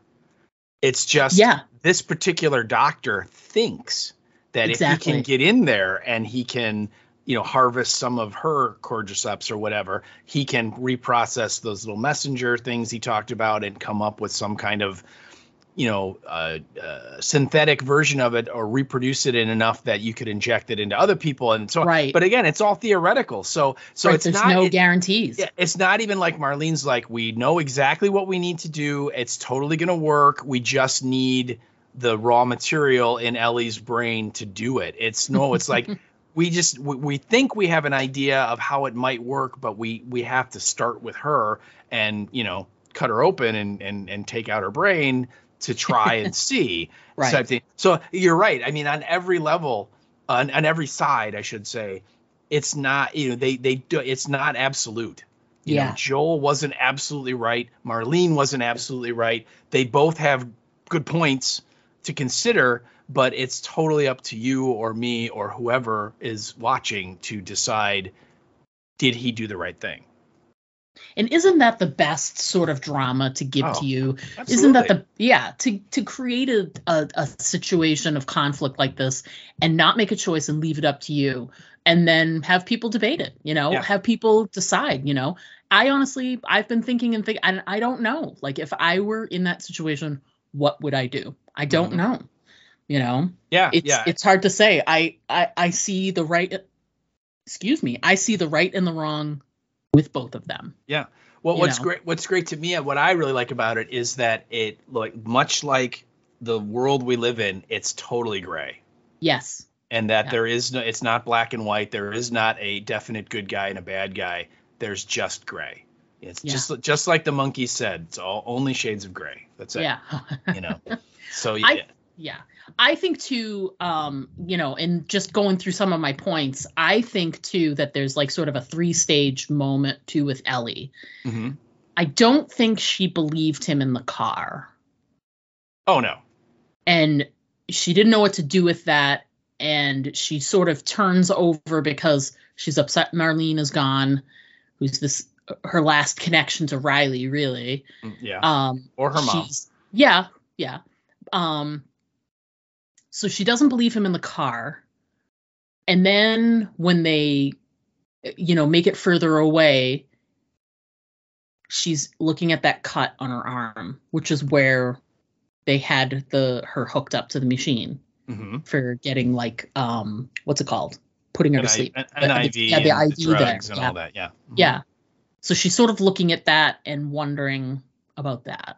Because when I watched, because I thought so too, and I think actually it's the other arm, because she's looking at the arm where her bite is, and there's like a cut mark. It's almost like a half circle, which I kind of took was like that's where the doctor was starting to cut her, and that's when Joel interrupted the surgery. But you're right. In any case, she his story doesn't really make sense based on the condition she's in, because it looks like they were starting to do something to her.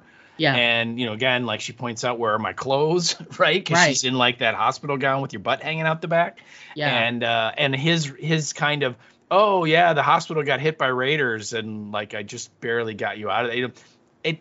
It on the surface, you're like, okay. But then when you start to think about it, you're like, wait a minute, somehow you fought your way through the hospital to a car and got in and drove away, but none of the other people in the hospital made it. Marlene didn't make it. They didn't come with nothing.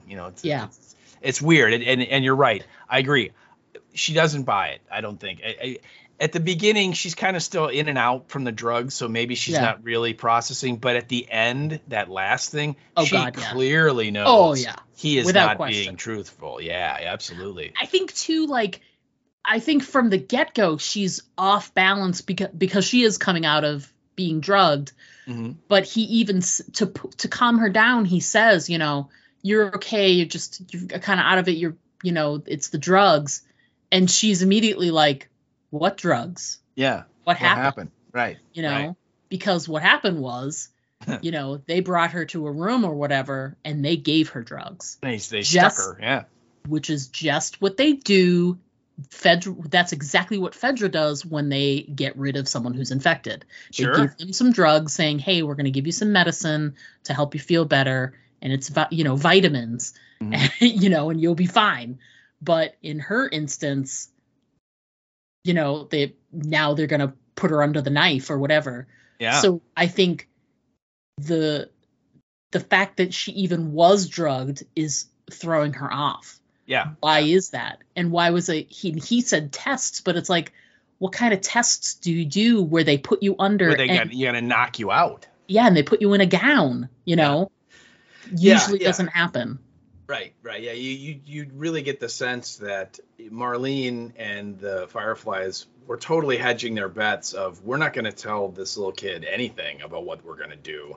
Right. Just on the off chance that the 14-year-old is like, yeah, I'm really not up for dying. So, I don't think so. And make it that much harder. So, yeah, they probably brought in some water or something, or, some orange juice, right? And it was spiked, and, and she drank it and out. And then they put her in the gown and wheeled her into the OR, and we're getting ready. Literally, they were just getting ready to start when Joel finally got in there. So I agree. And so when she wakes up, she is completely disoriented. And it's one thing when you come out of surgery and it's a surgery that you've elected to do, right? Where you're going to be discombobulated and everything's going to be kittywampus. But you kind of, as you start, your head clears, you kind of go, oh yeah, that's right. They told me to Yeah. count backwards from 100. I remember that, and I got to Yep. 98, and then here I am. Yeah. But for her, it's just like, well, wait a minute. I was like talking to Marlene in a room, and now suddenly I'm in a car in a gown. Yep. So Yeah.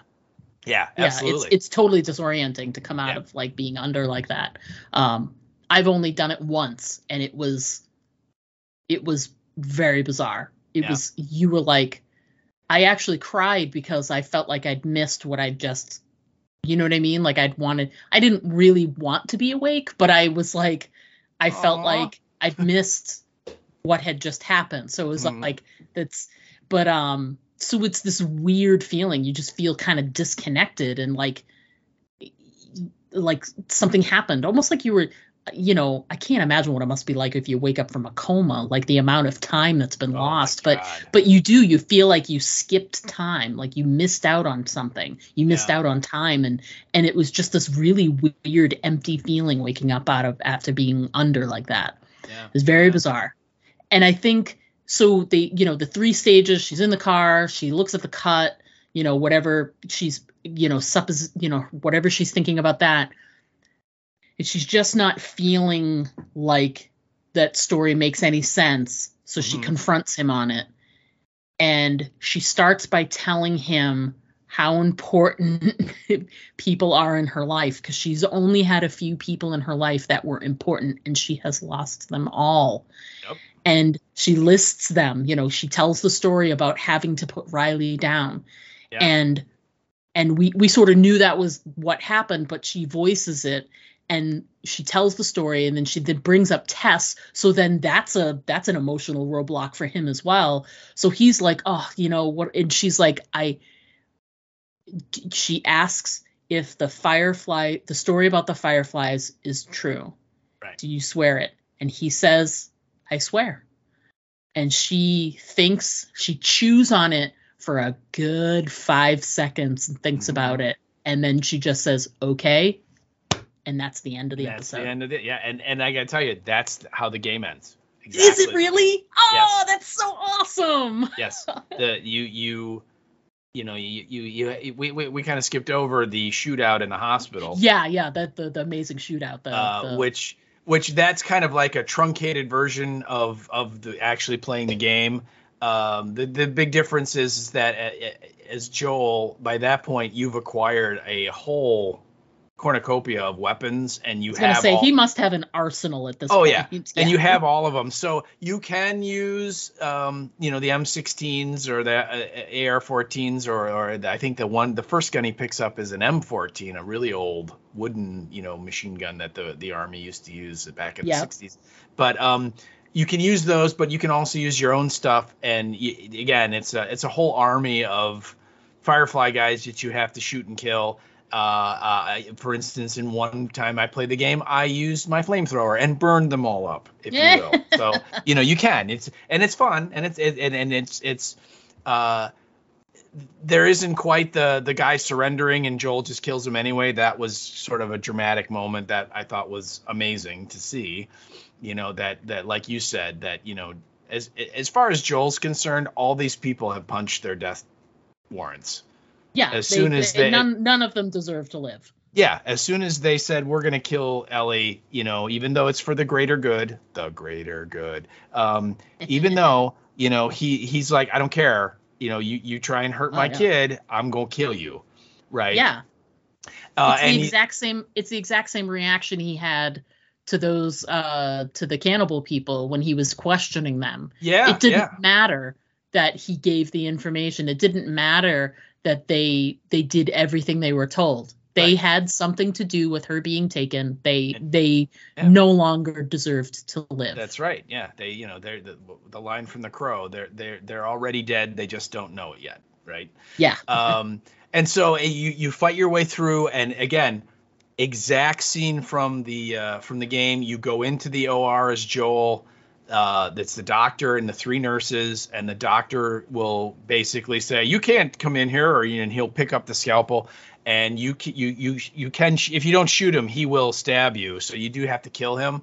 And then you tell the nurses to unhook her and everything. And you also, if you want, you can shoot all the nurses. I've done that before. So you can kill them all if you want to. And then the difference there is when you pick up Ellie and she's in your arms, there's then a whole bunch of Firefly guys show up, and you have to like run through the hospital to find the elevator to get away from them, and they're shooting at you and so on. So it's a little more game-ish than what we saw here. But then you go down to the basement, to the parking garage, you see the car there with the charger on it, and you move up towards it, and that's where Marlene comes out. And the exact same sequence happens with Marlene, where literally both of them kind of state their cases for why they're doing what they're doing. And, Marlene points out the thing of, what are you going to do, Joel?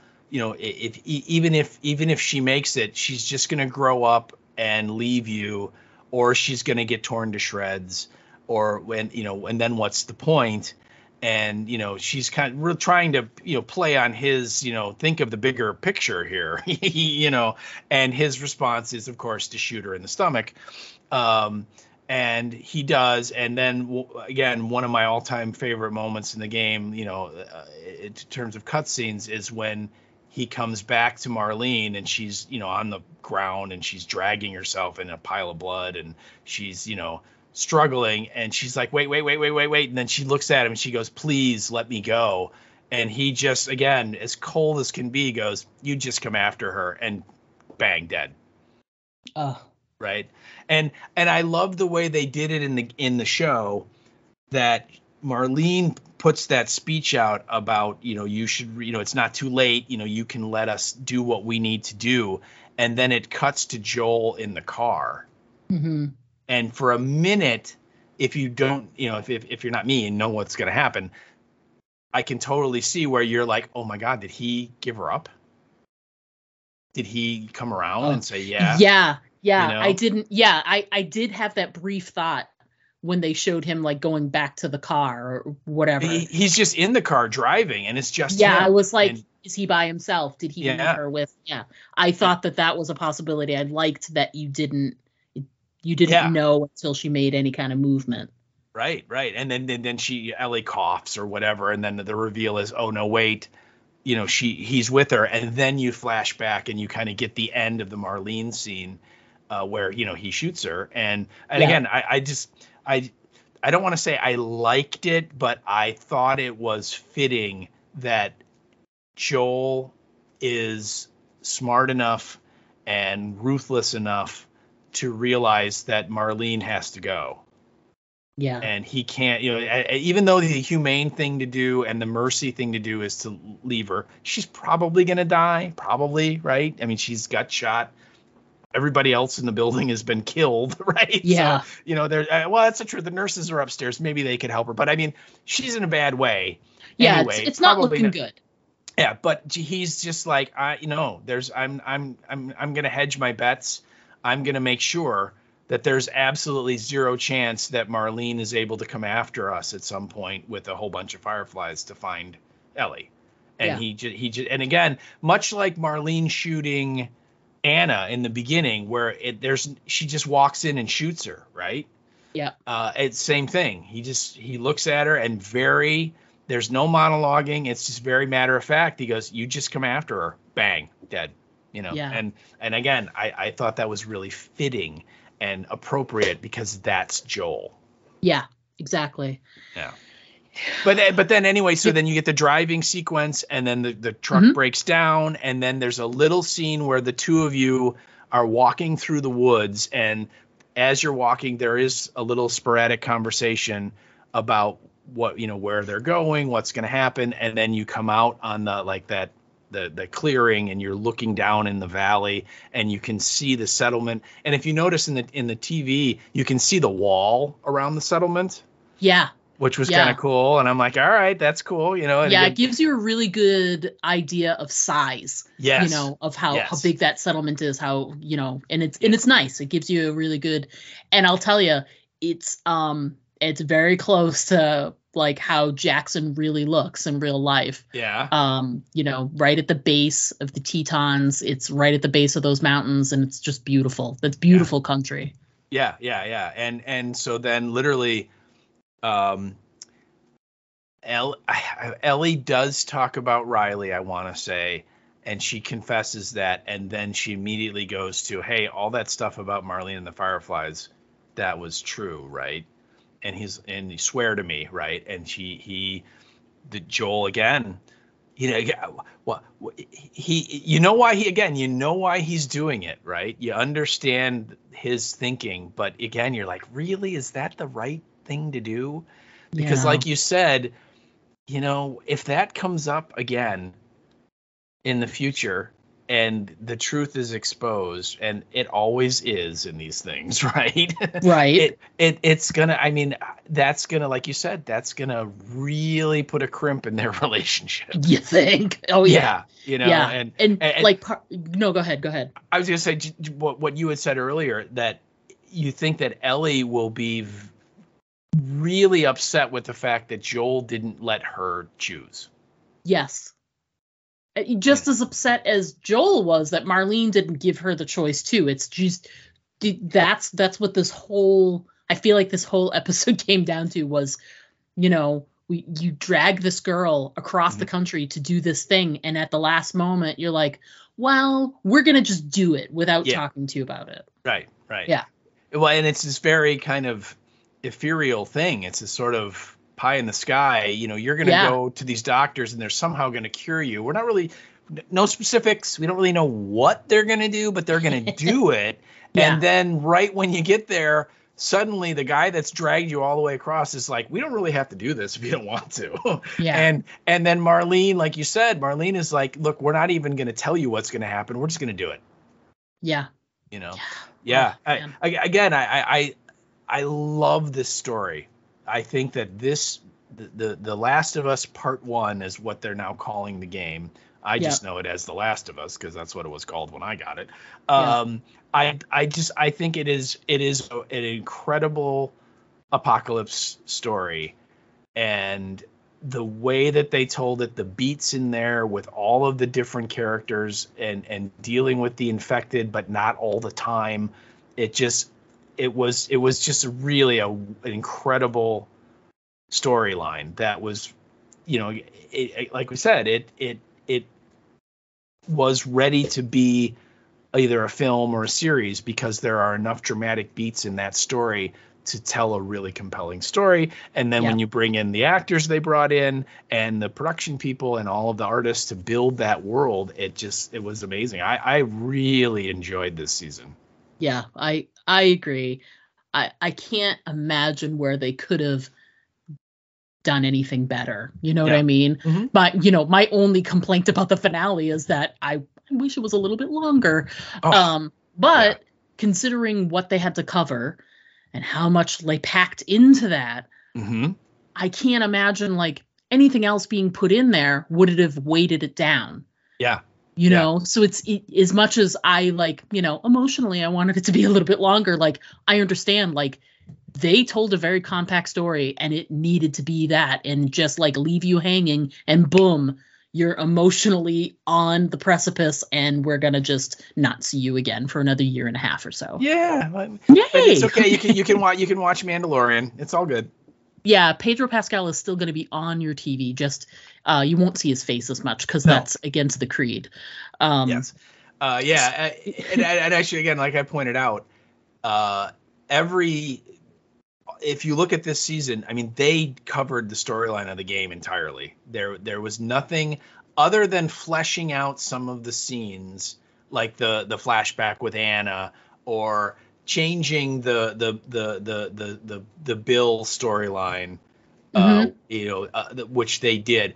Everything else was almost identical, and they did not majorly add anything. There were no extra adventures that Joel and Ellie went on that weren't parts of the game, which I thought was amazing that they didn't trailblaze all that much. And when they did kind of go off the path, it was for a reason. It was to flesh out some of the stuff that it would in the game was game playing that doesn't really necessarily translate into watching. Yeah. I couldn't imagine doing anything different, and I thought it was amazing.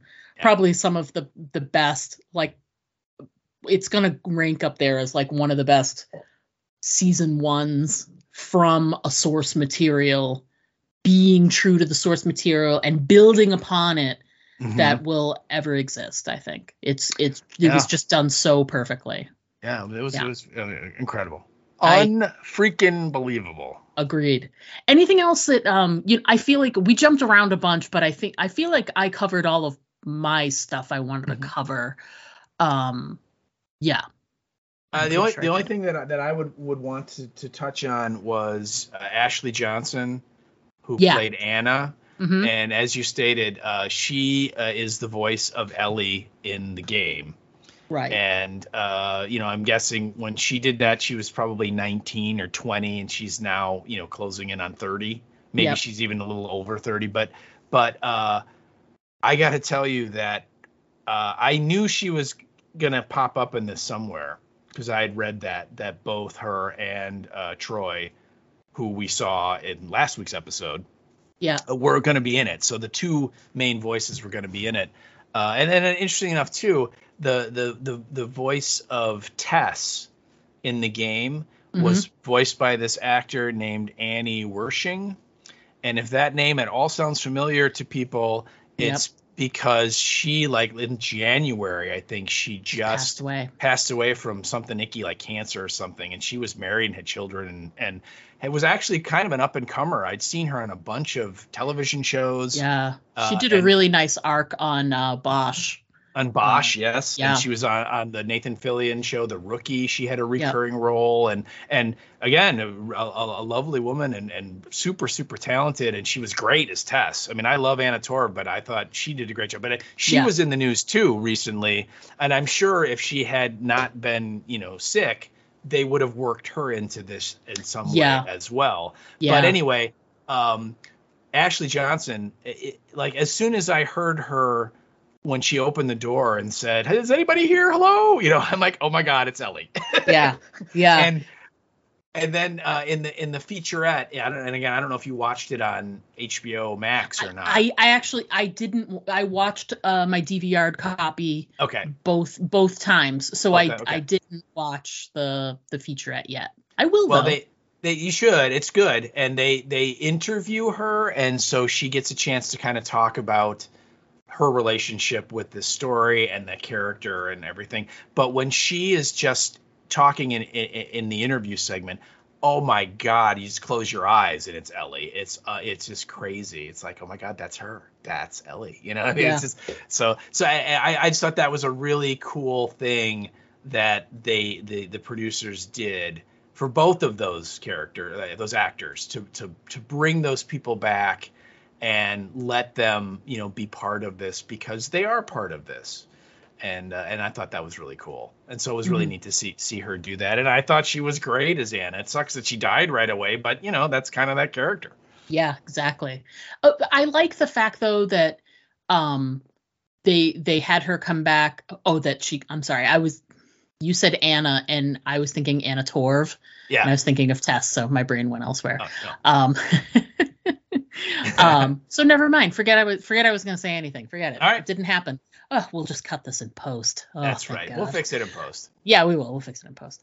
I think that's another thing that can be listed as another perfect way to do this show, to have included so many people who helped make this the iconic game that it was. Is just amazing. And it doesn't feel like they were like, okay, we'll give you a little part somewhere. These were integral characters, Her playing Anna was very important, Right? Yeah. Playing David's right-hand man was important, James. It's so these were, and especially think of how few characters there were in this series. Yes. This is a two-hander, and every time they meet someone, they either die or they move on from them. Yeah. So to have included these voice actors, these folks who lent their voice to this, they are actors in their own right who have done more than, they've appeared in, TV and film, etc. But they lent their voices to this, and to have included them as well is just, wonderful, considering that they, like I said, they only had a limited amount of speaking roles to offer to people. Right. And they were able to do that. And it didn't feel like, you know, I hate to say it, but it didn't feel like it's some kind of stunt, you know. Yes, it wasn't like tacked on. Yeah, and everything fit, you know. These are great actors, and they know the source material, and they bring a level of you know, expertise to the role, as it were. And it just, you know, it all blended in so lovely, and to have that extra added layer, you know, if I didn't know, if I didn't follow a podcast, if I didn't listen to other podcasts, if I didn't read articles about this, and I didn't know that, it wouldn't take away from the show. But to know that these folks who helped make the game what it is, as iconic as it is, it gives, you know, like we've said before about stuff, it gives it that little extra layer of just amazingness. It's just amazing. Yeah. I can't think of anything else. I would just point out that I believe that Naughty Dog is either going to or already has released a remastered version of Last of Us Part 1 for both the computer and for the platforms. So if any of you guys listening have never played the game and are curious and want to try it, it's a super, if you like those kind of games, those first person shooters, it is a really amazing game, and there's puzzles to solve and things as well. And again, the cutscenes, if you watch it, you'll be like, wow, this is just like the show, because it is. And again, those two actors are great as Joel and Ellie, and it is just as incredible to watch them do those scenes as it was to watch Bella and Pedro do those scenes. So yeah, amazing. I can't think of anything else to discuss. I think we've covered everything. I think so. I hope so, in the amount of time we've talked. I know, 2 hours. Woohoo! Woohoo! All right. Well, that's gonna wrap up our discussion on the episode. We're gonna go ahead and take a quick break. When we come back, we're gonna discuss all of our great listener feedback we got for this finale episode, and we'll also talk about what's coming up on the podcast. So please stick around, because we will be right back. Now there's about 20 of them out there. What will we do? Don't worry, we're safe in here. They'll never get in. Why is it that in every zombie story, people always think that their safe haven is invulnerable? I know. It's like, hello, the walkers are totally gonna get in. You better get ready for it. No! Diane, get behind me. No, it's not stopping. Do something, Jack! And another thing, how come nobody in a zombie story has ever seen a zombie story? Do you know how much time in human life would be saved if just one person in the group was up on the genre? What do we do? Aim for the head. What? Aim for the head. You heard them. Aim for the head. Quick, Diane, I think we should try and fix the barricades. I think we should listen to them. Now, that's the first good idea they've had all episode. I still don't think they're gonna make it. Aim for the Head, a weekly podcast covering the hit AMC programs The Walking Dead and Fear the Walking Dead. Join hosts Diana and Steve as they recap and discuss the latest episodes. Aim for the Head, available on iTunes. You can also follow them on Facebook. Hi, this is Tom Savini, and you're listening to the Aim for the Head podcast with Diana and Steve. And don't forget to always aim for the head, because body shots just don't work. Hey everybody, we are back. We're going to jump right into, and by right into, I mean right into our feedback. We chatted a lot, and we got some really great in-depth feedback. So we want to jump right in and make sure that we cover everything. So let's start off with, we got an email from our friend of the pod, Lisa Dupree. Hello, Lisa. Hey, Lisa. How are you? And Lisa sent an email, and it says, Dear Diana and Steve, I get it. I get why everyone I know who played this game was obsessed with it for the past decade. When it first came out, I thought everyone was getting a bit over-dramatic over another zombie shooter, but I heard the story was really good. When I started watching the show, I thought, Yeah, I get it. The story is really good, but I was wrong. It's way more than that. Because the ending is way more than that. I'm going to be thinking about that ending, to quote Linda Ronstadt, for a long, long time. I wonder if I'll still agree with Joel tomorrow. For the record, I do. I don't really care about the whole denying humanity the cure thing. I mean, I care, but not as much as I wanted him to get her the hell out of there. Frankly, I don't think humanity would be any better off being run by someone like Marlene than Kansas City was better off with Kathleen in charge. Ooh, that's some fighting words there. I think Marlene was a better person than Kathleen, but only a bit. Historically, people who think their way is the only right way don't lead humanity anyplace good. Also, the people in Jackson have demonstrated that it is possible to build something good even with the outbreak still going. So maybe that's a better path forward then, clinging to the shreds of a past we can't actually get back to. Maybe not having a cure isn't a total death sentence.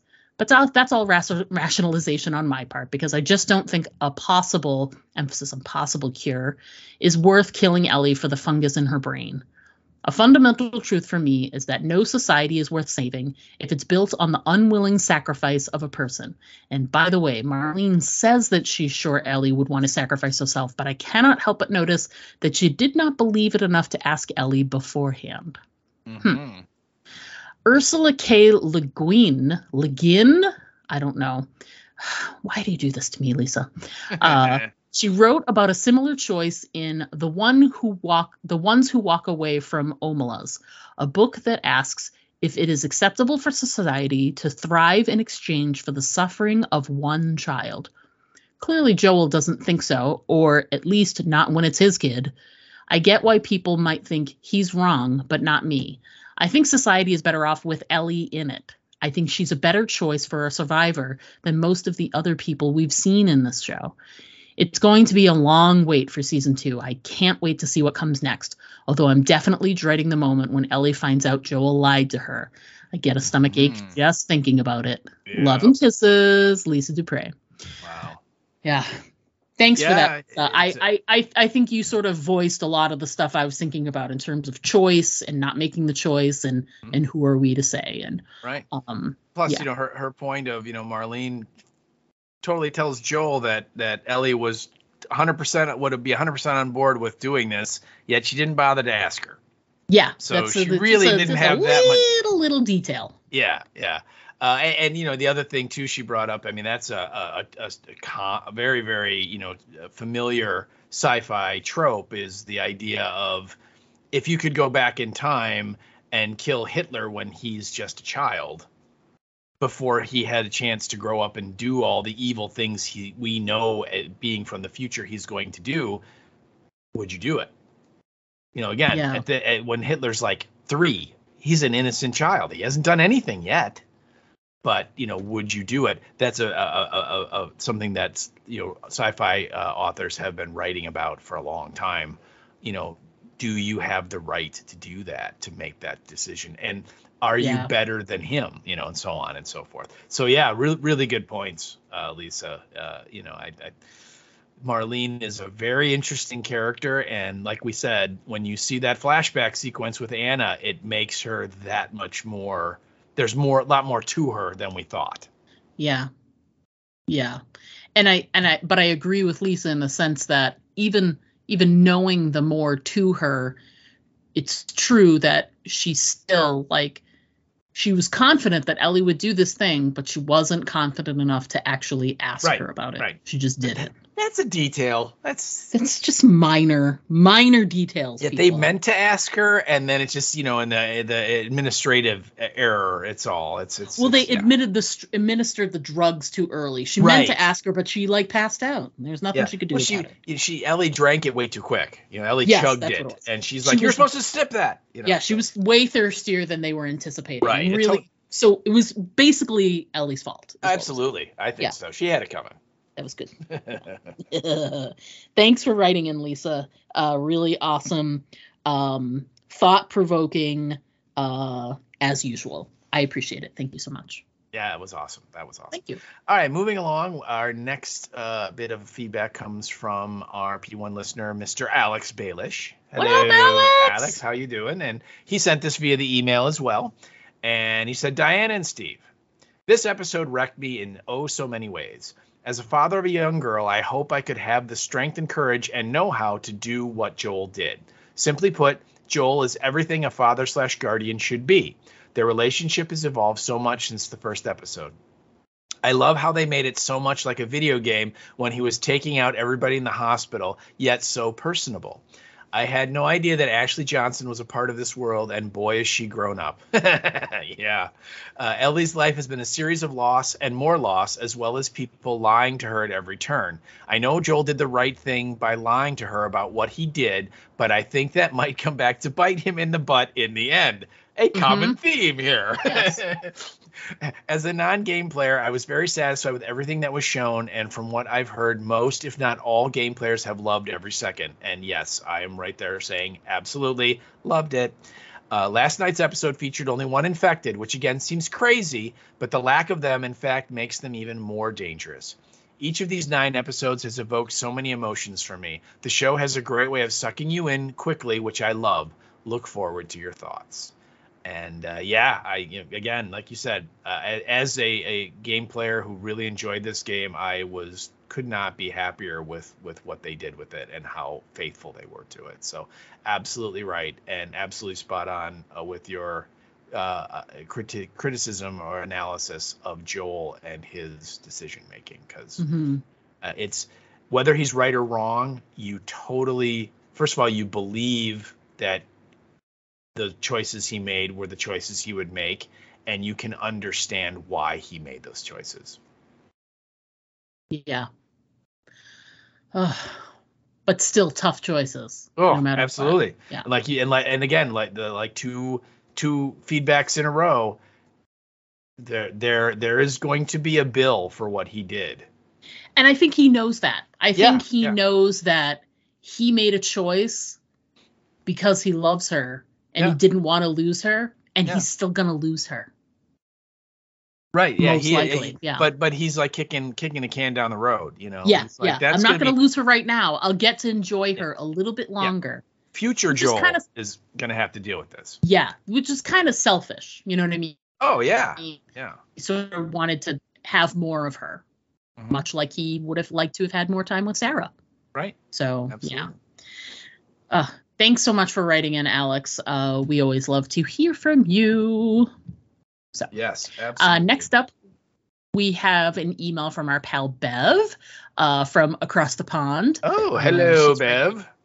Hello, Bev. And Bev writes via the email and says, "Hi guys. That was short. I was all geared up for a long finale and ended up watching what I think was the shortest episode, and I think she's right. I think it is the shortest one.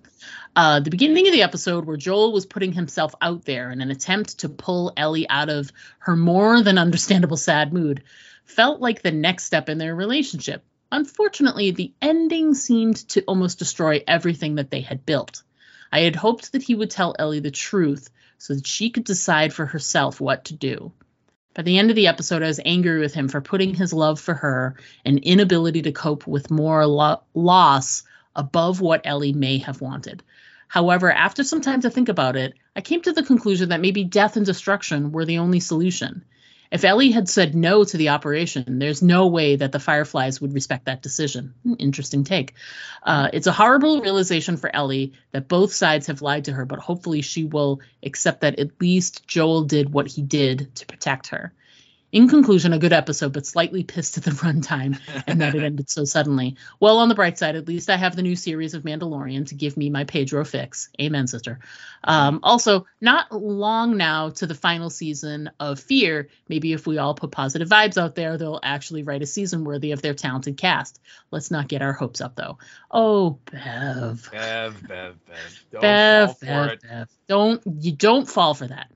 And she finishes off by saying, "Thanks again for taking the time to create such a fab podcast, Bev, too, in now rainy Devon." Oh, nice. Nice. Yes, we do have The Mandalorian. No, we don't have Fear as a sort of like, balm for not having good television. I mean, we're really going to go from having what is quite possibly one of the best TV shows in the last few years, at least, and then we're going to transition into one of the worst TV shows in quite some time. The only thing Fear has going for it is that it's been awful for so long that just like the odds say that, well, maybe this season will be better just because it can't get worse, right? I mean, but Right. That's it. That's all. I mean, there's nothing.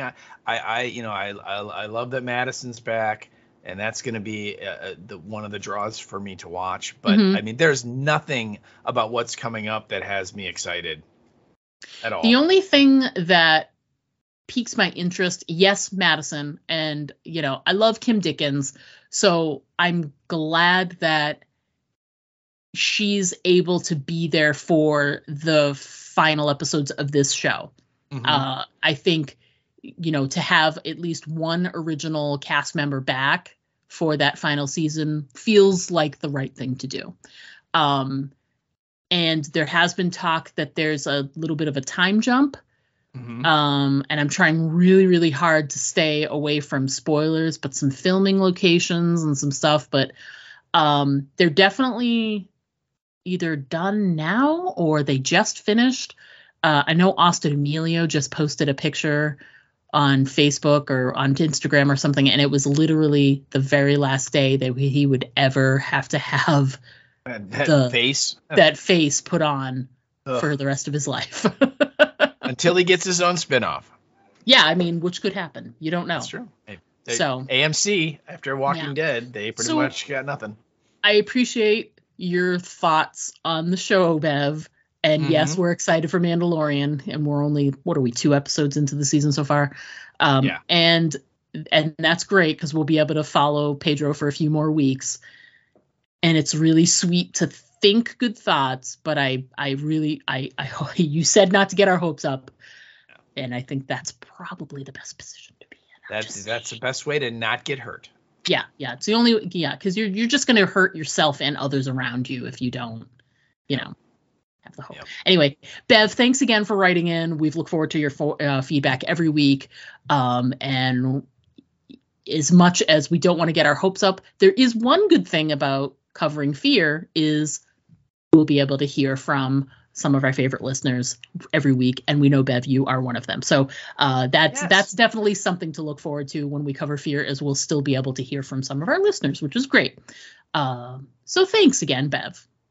Yeah, thank you. Yeah, thank you. All right, moving along. Our next bit of feedback comes from the amazing Amelia from Pitney and Amelia. What up, girl? What up, Amelia? And she sent this via the email. Again, a lot of email people. I think they're taking your words to heart about no spoilers. So that's nice that you're not being, ruined somehow by reading a message on the Facebook or something and going, oh, I hadn't watched it yet. So good for you guys. Amelia starts off by saying, oh, man, what an ending. I wondered what the air quote doctors finding a cure would mean for Ellie, but I honestly hadn't thought about cordyceps being in the brain, so they need to go into her brain. I assumed blood would be fine. Nah, who knows? What does it matter? They're all dead now. Hooray for moral dilemmas. And she goes, sorry, Fireflies, but we don't know you. Marlene seemed like an okay, if desperate person who believed in her cause, but we don't know her friends. We don't know this jerk doctor thinks it's acceptable to treat Ellie like a lab rat with no bodily autonomy. And so soon after preachy McButcher knife. Excellent. I love it. Thank you. I think not, she says in all caps. I'm angry that Marlene went along with it, and I wonder if she knew before that day that the cure all along was somewhere in the middle of that kid's head, and you gotta break eggs to make an omelet. I also think that, hey, you hate Fedra, good enough for me reason why Riley was picked up to join the Fireflies was because Marlene had been trying to find a way to get Ellie to sneak out of her room at night so they could snatch her. That's interesting. But here's a question related to Marlene and vowing to watch and protect Ellie since she was born. And maybe y'all talked about it already. I rewatched Ellie's mom fighting with the infected person, and I don't see how she could have been bitten on the thigh in that scuffle. So that bite had to have come earlier, right? And Marlene had to have thought she was lying because I cut the cord before it bit me seems insane. Like it bit you 6 inches from where you were cutting an umbilical cord that was coming out of your own. Yeah. So Mama was definitely bit right before Ellie was born. I mean, definitely. Even if it was that scuffle, Ellie fell out right after she killed it. But if Marlene believed her about when the bite happened, does that make Marlene gullible as hell? I don't know. It was a weird scene. Looks like I have a lot of opinions about Marlene. Yes, you do. This is a Marlene-centric. Yeah. Yeah. Then she goes, anyway, there's something so wonderful in the sense that it was wonderfully uncomfortable about what a chatty Joel was in this episode. From his, hey, you want me to teach you how to play the guitar? To opening up about the wound on his temple, to all that stuff about how Sarah liked to climb up rocks and would think Ellie was funny. While Ellie was distant and quiet and in her head most of the time. For most of the series, Ellie was the yappy little puppy trying to get the big grumpy dog's attention, and now the roles are reversed. Mm-hmm. Ellie's brain is filled with more trauma and betrayal than ever, and Joel is desperately trying to make his new daughter happy now that he's assured their future together. He's all dad jokes and goofiness, and she's like, this dude is totally lying to me, and I don't think I can trust him. And I'm like, welcome to being a teenage girl and having a dad. And she goes, have I mentioned I love the show? Well, I do, a lot. And then she puts all in caps, let's start it over and watch it again. I mean, if we have to. I'm down for it. I would do it. And the only thing I would point out or contend on your feedback, Amelia, is if you do watch that opening sequence when the infected person is right on top of Anna and she's holding her off, and then she put the switchblade down for a second, and then she reaches for it and she stabs the infected person a couple of times in like her side, and then the shot goes the infected person literally, her face goes right down on her thigh, and that's where she stabs her in the neck and kills her. And that's where she gets bit in the thigh. So you don't actually see teeth on flesh, but you can see that's where it would have happened. So it was not something where she was bit before that scene even happened or anything. It does happen right there. At least that was my interpretation of it. We didn't talk about it at the time, but since we're there, I thought it was fantastic that the bite that she has on her thigh is very similar to the bite that Ellie gets in the mall, and just that little trickle of blood coming out and wiping it away. It's literally almost the exact same thing that happens to Ellie. Yeah. And I thought that was really good. The parallel between the two I thought was really, really cool. I noticed it when I watched it the second time. I was like, oh, the bite size and like how, it was very, very, very, very similar. Loved it. And again, how can you not love an email that includes the term preachy McButcher knife? I mean, come on. I mean, yeah. we should get T-shirts printed up. I know. What was Beta's Frowny McTwo knives or something like that? Yeah, Frowny McTwo knives, yes. Yeah, that was a good one. Oh my God, Amelia, as always, thank you. I would never wish watching Fear the Walking Dead on anyone, but if it means we get to hear from people every week, then please just watch it. Yeah. Watch it with us. But let's put it this way: when you watch it, it's the last season. You won't ever have to watch it again. But I have to watch it again, and literally the only thing I'm looking forward to on the Fear coverage is getting to commiserate with everybody on how awful it is. And it'll be great. It'll be great. It'll be cathartic. Yes, it'll be cathartic. Come be cathartic with us. There you go. Thanks for writing in, Amelia, as always. Yes, absolutely. Next up, we had a piece of feedback from Karen, not related to Lauren Cohen, via Facebook. She says, hey, Karen. Wow. Hey, Karen. She starts by saying, wow, she looks like Ellie. I know, right? Yeah. Hers is very stream of consciousness. So, wow, she looks like Ellie. Damn, that baby just fell right out of her. Neither of mine made it that easy. Wait, what am I saying? Liar. Well, I probably would have lied too. That guy did not cover her ears. Yeah. It's a surprise Ellie can hear anything at all after her gun was shot in such close proximity to her as a newborn. Wow, Joel is really reaching. Sometimes it's okay to not talk. Right? I love the lines they give Ellie. She would follow him anywhere he goes. Oh, man. The kill switch is on, and Joel just murdered people who were surrendering. Wow. Joel has a gun, and the surgeon tried to step to him with a 1-inch scalpel? Joel, selfish or selfless? Bye, old lady Marlene. Those landscape scenes are just killer. Pretty sure she knows Joel is lying. That face says it all, and it hurts. Cut to black. Cheers. Yep. I love it. It's funny. Karen, thanks so much for your feedback. Stream of consciousness, love it. Yeah, and it's funny. I first of all, I love the feedback. It's amazing, Karen. But I'm right there with you in that Marlene specifically told that red shirt cover the baby's ears, and he didn't do anything. No, he just stood there. Yeah, and granted, you got the idea that it was literally the first time he'd ever held a baby.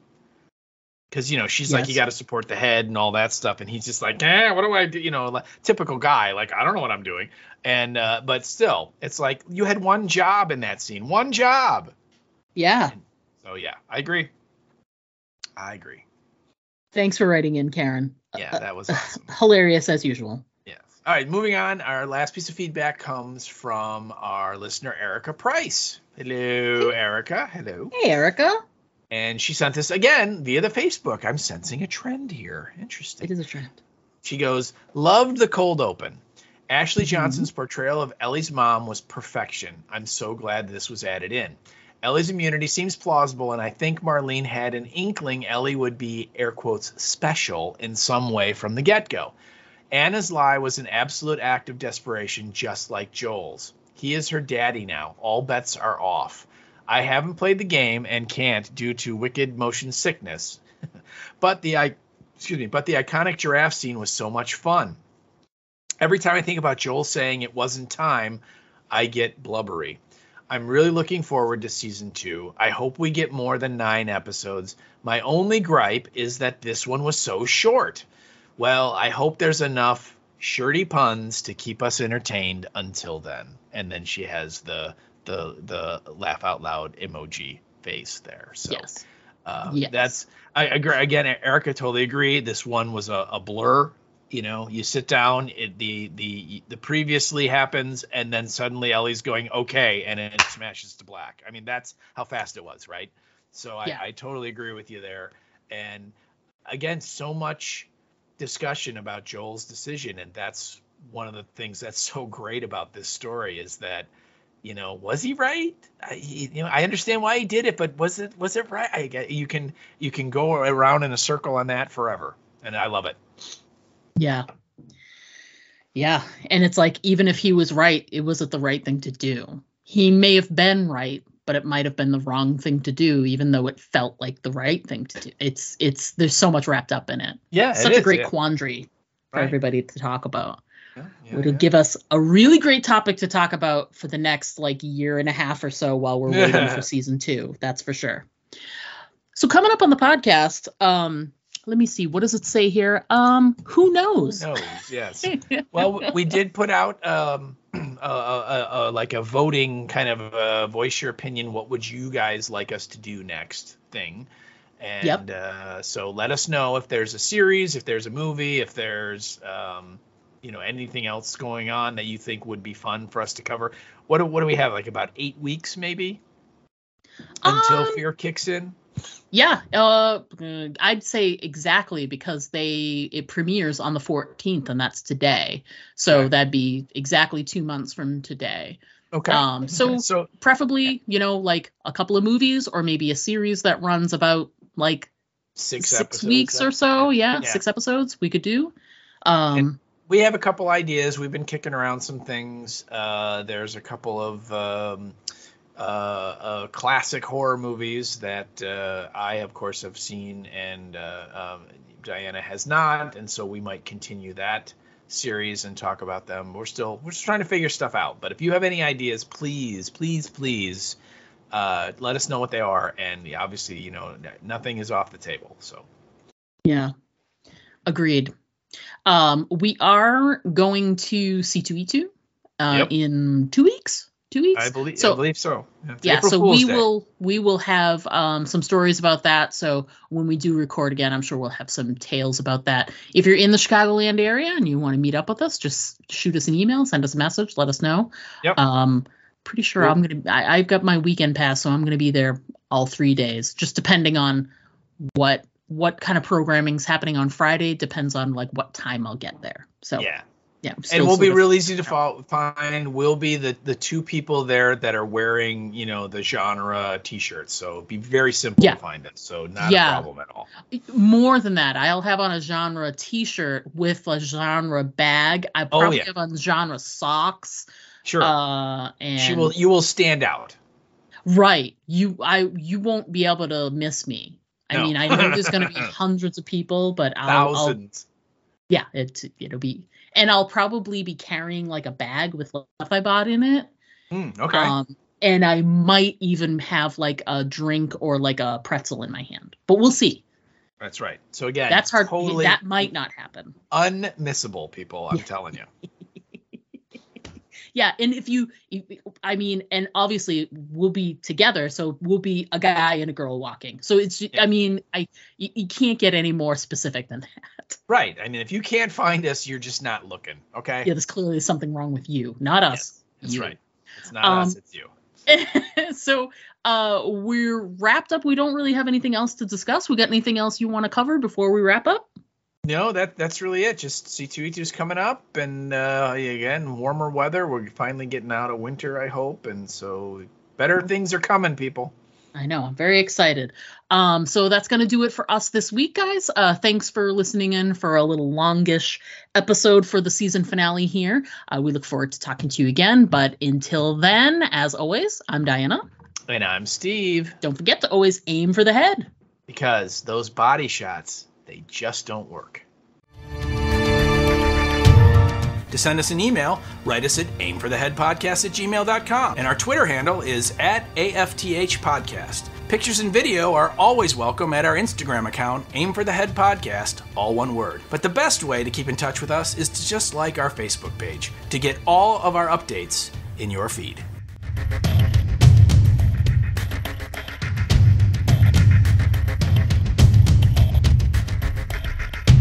Yeah, right. Look how you guys turned out. Mm-hmm. I mean, pretty good, I think. Pretty smart. Wicked smart. That's one way to look at it.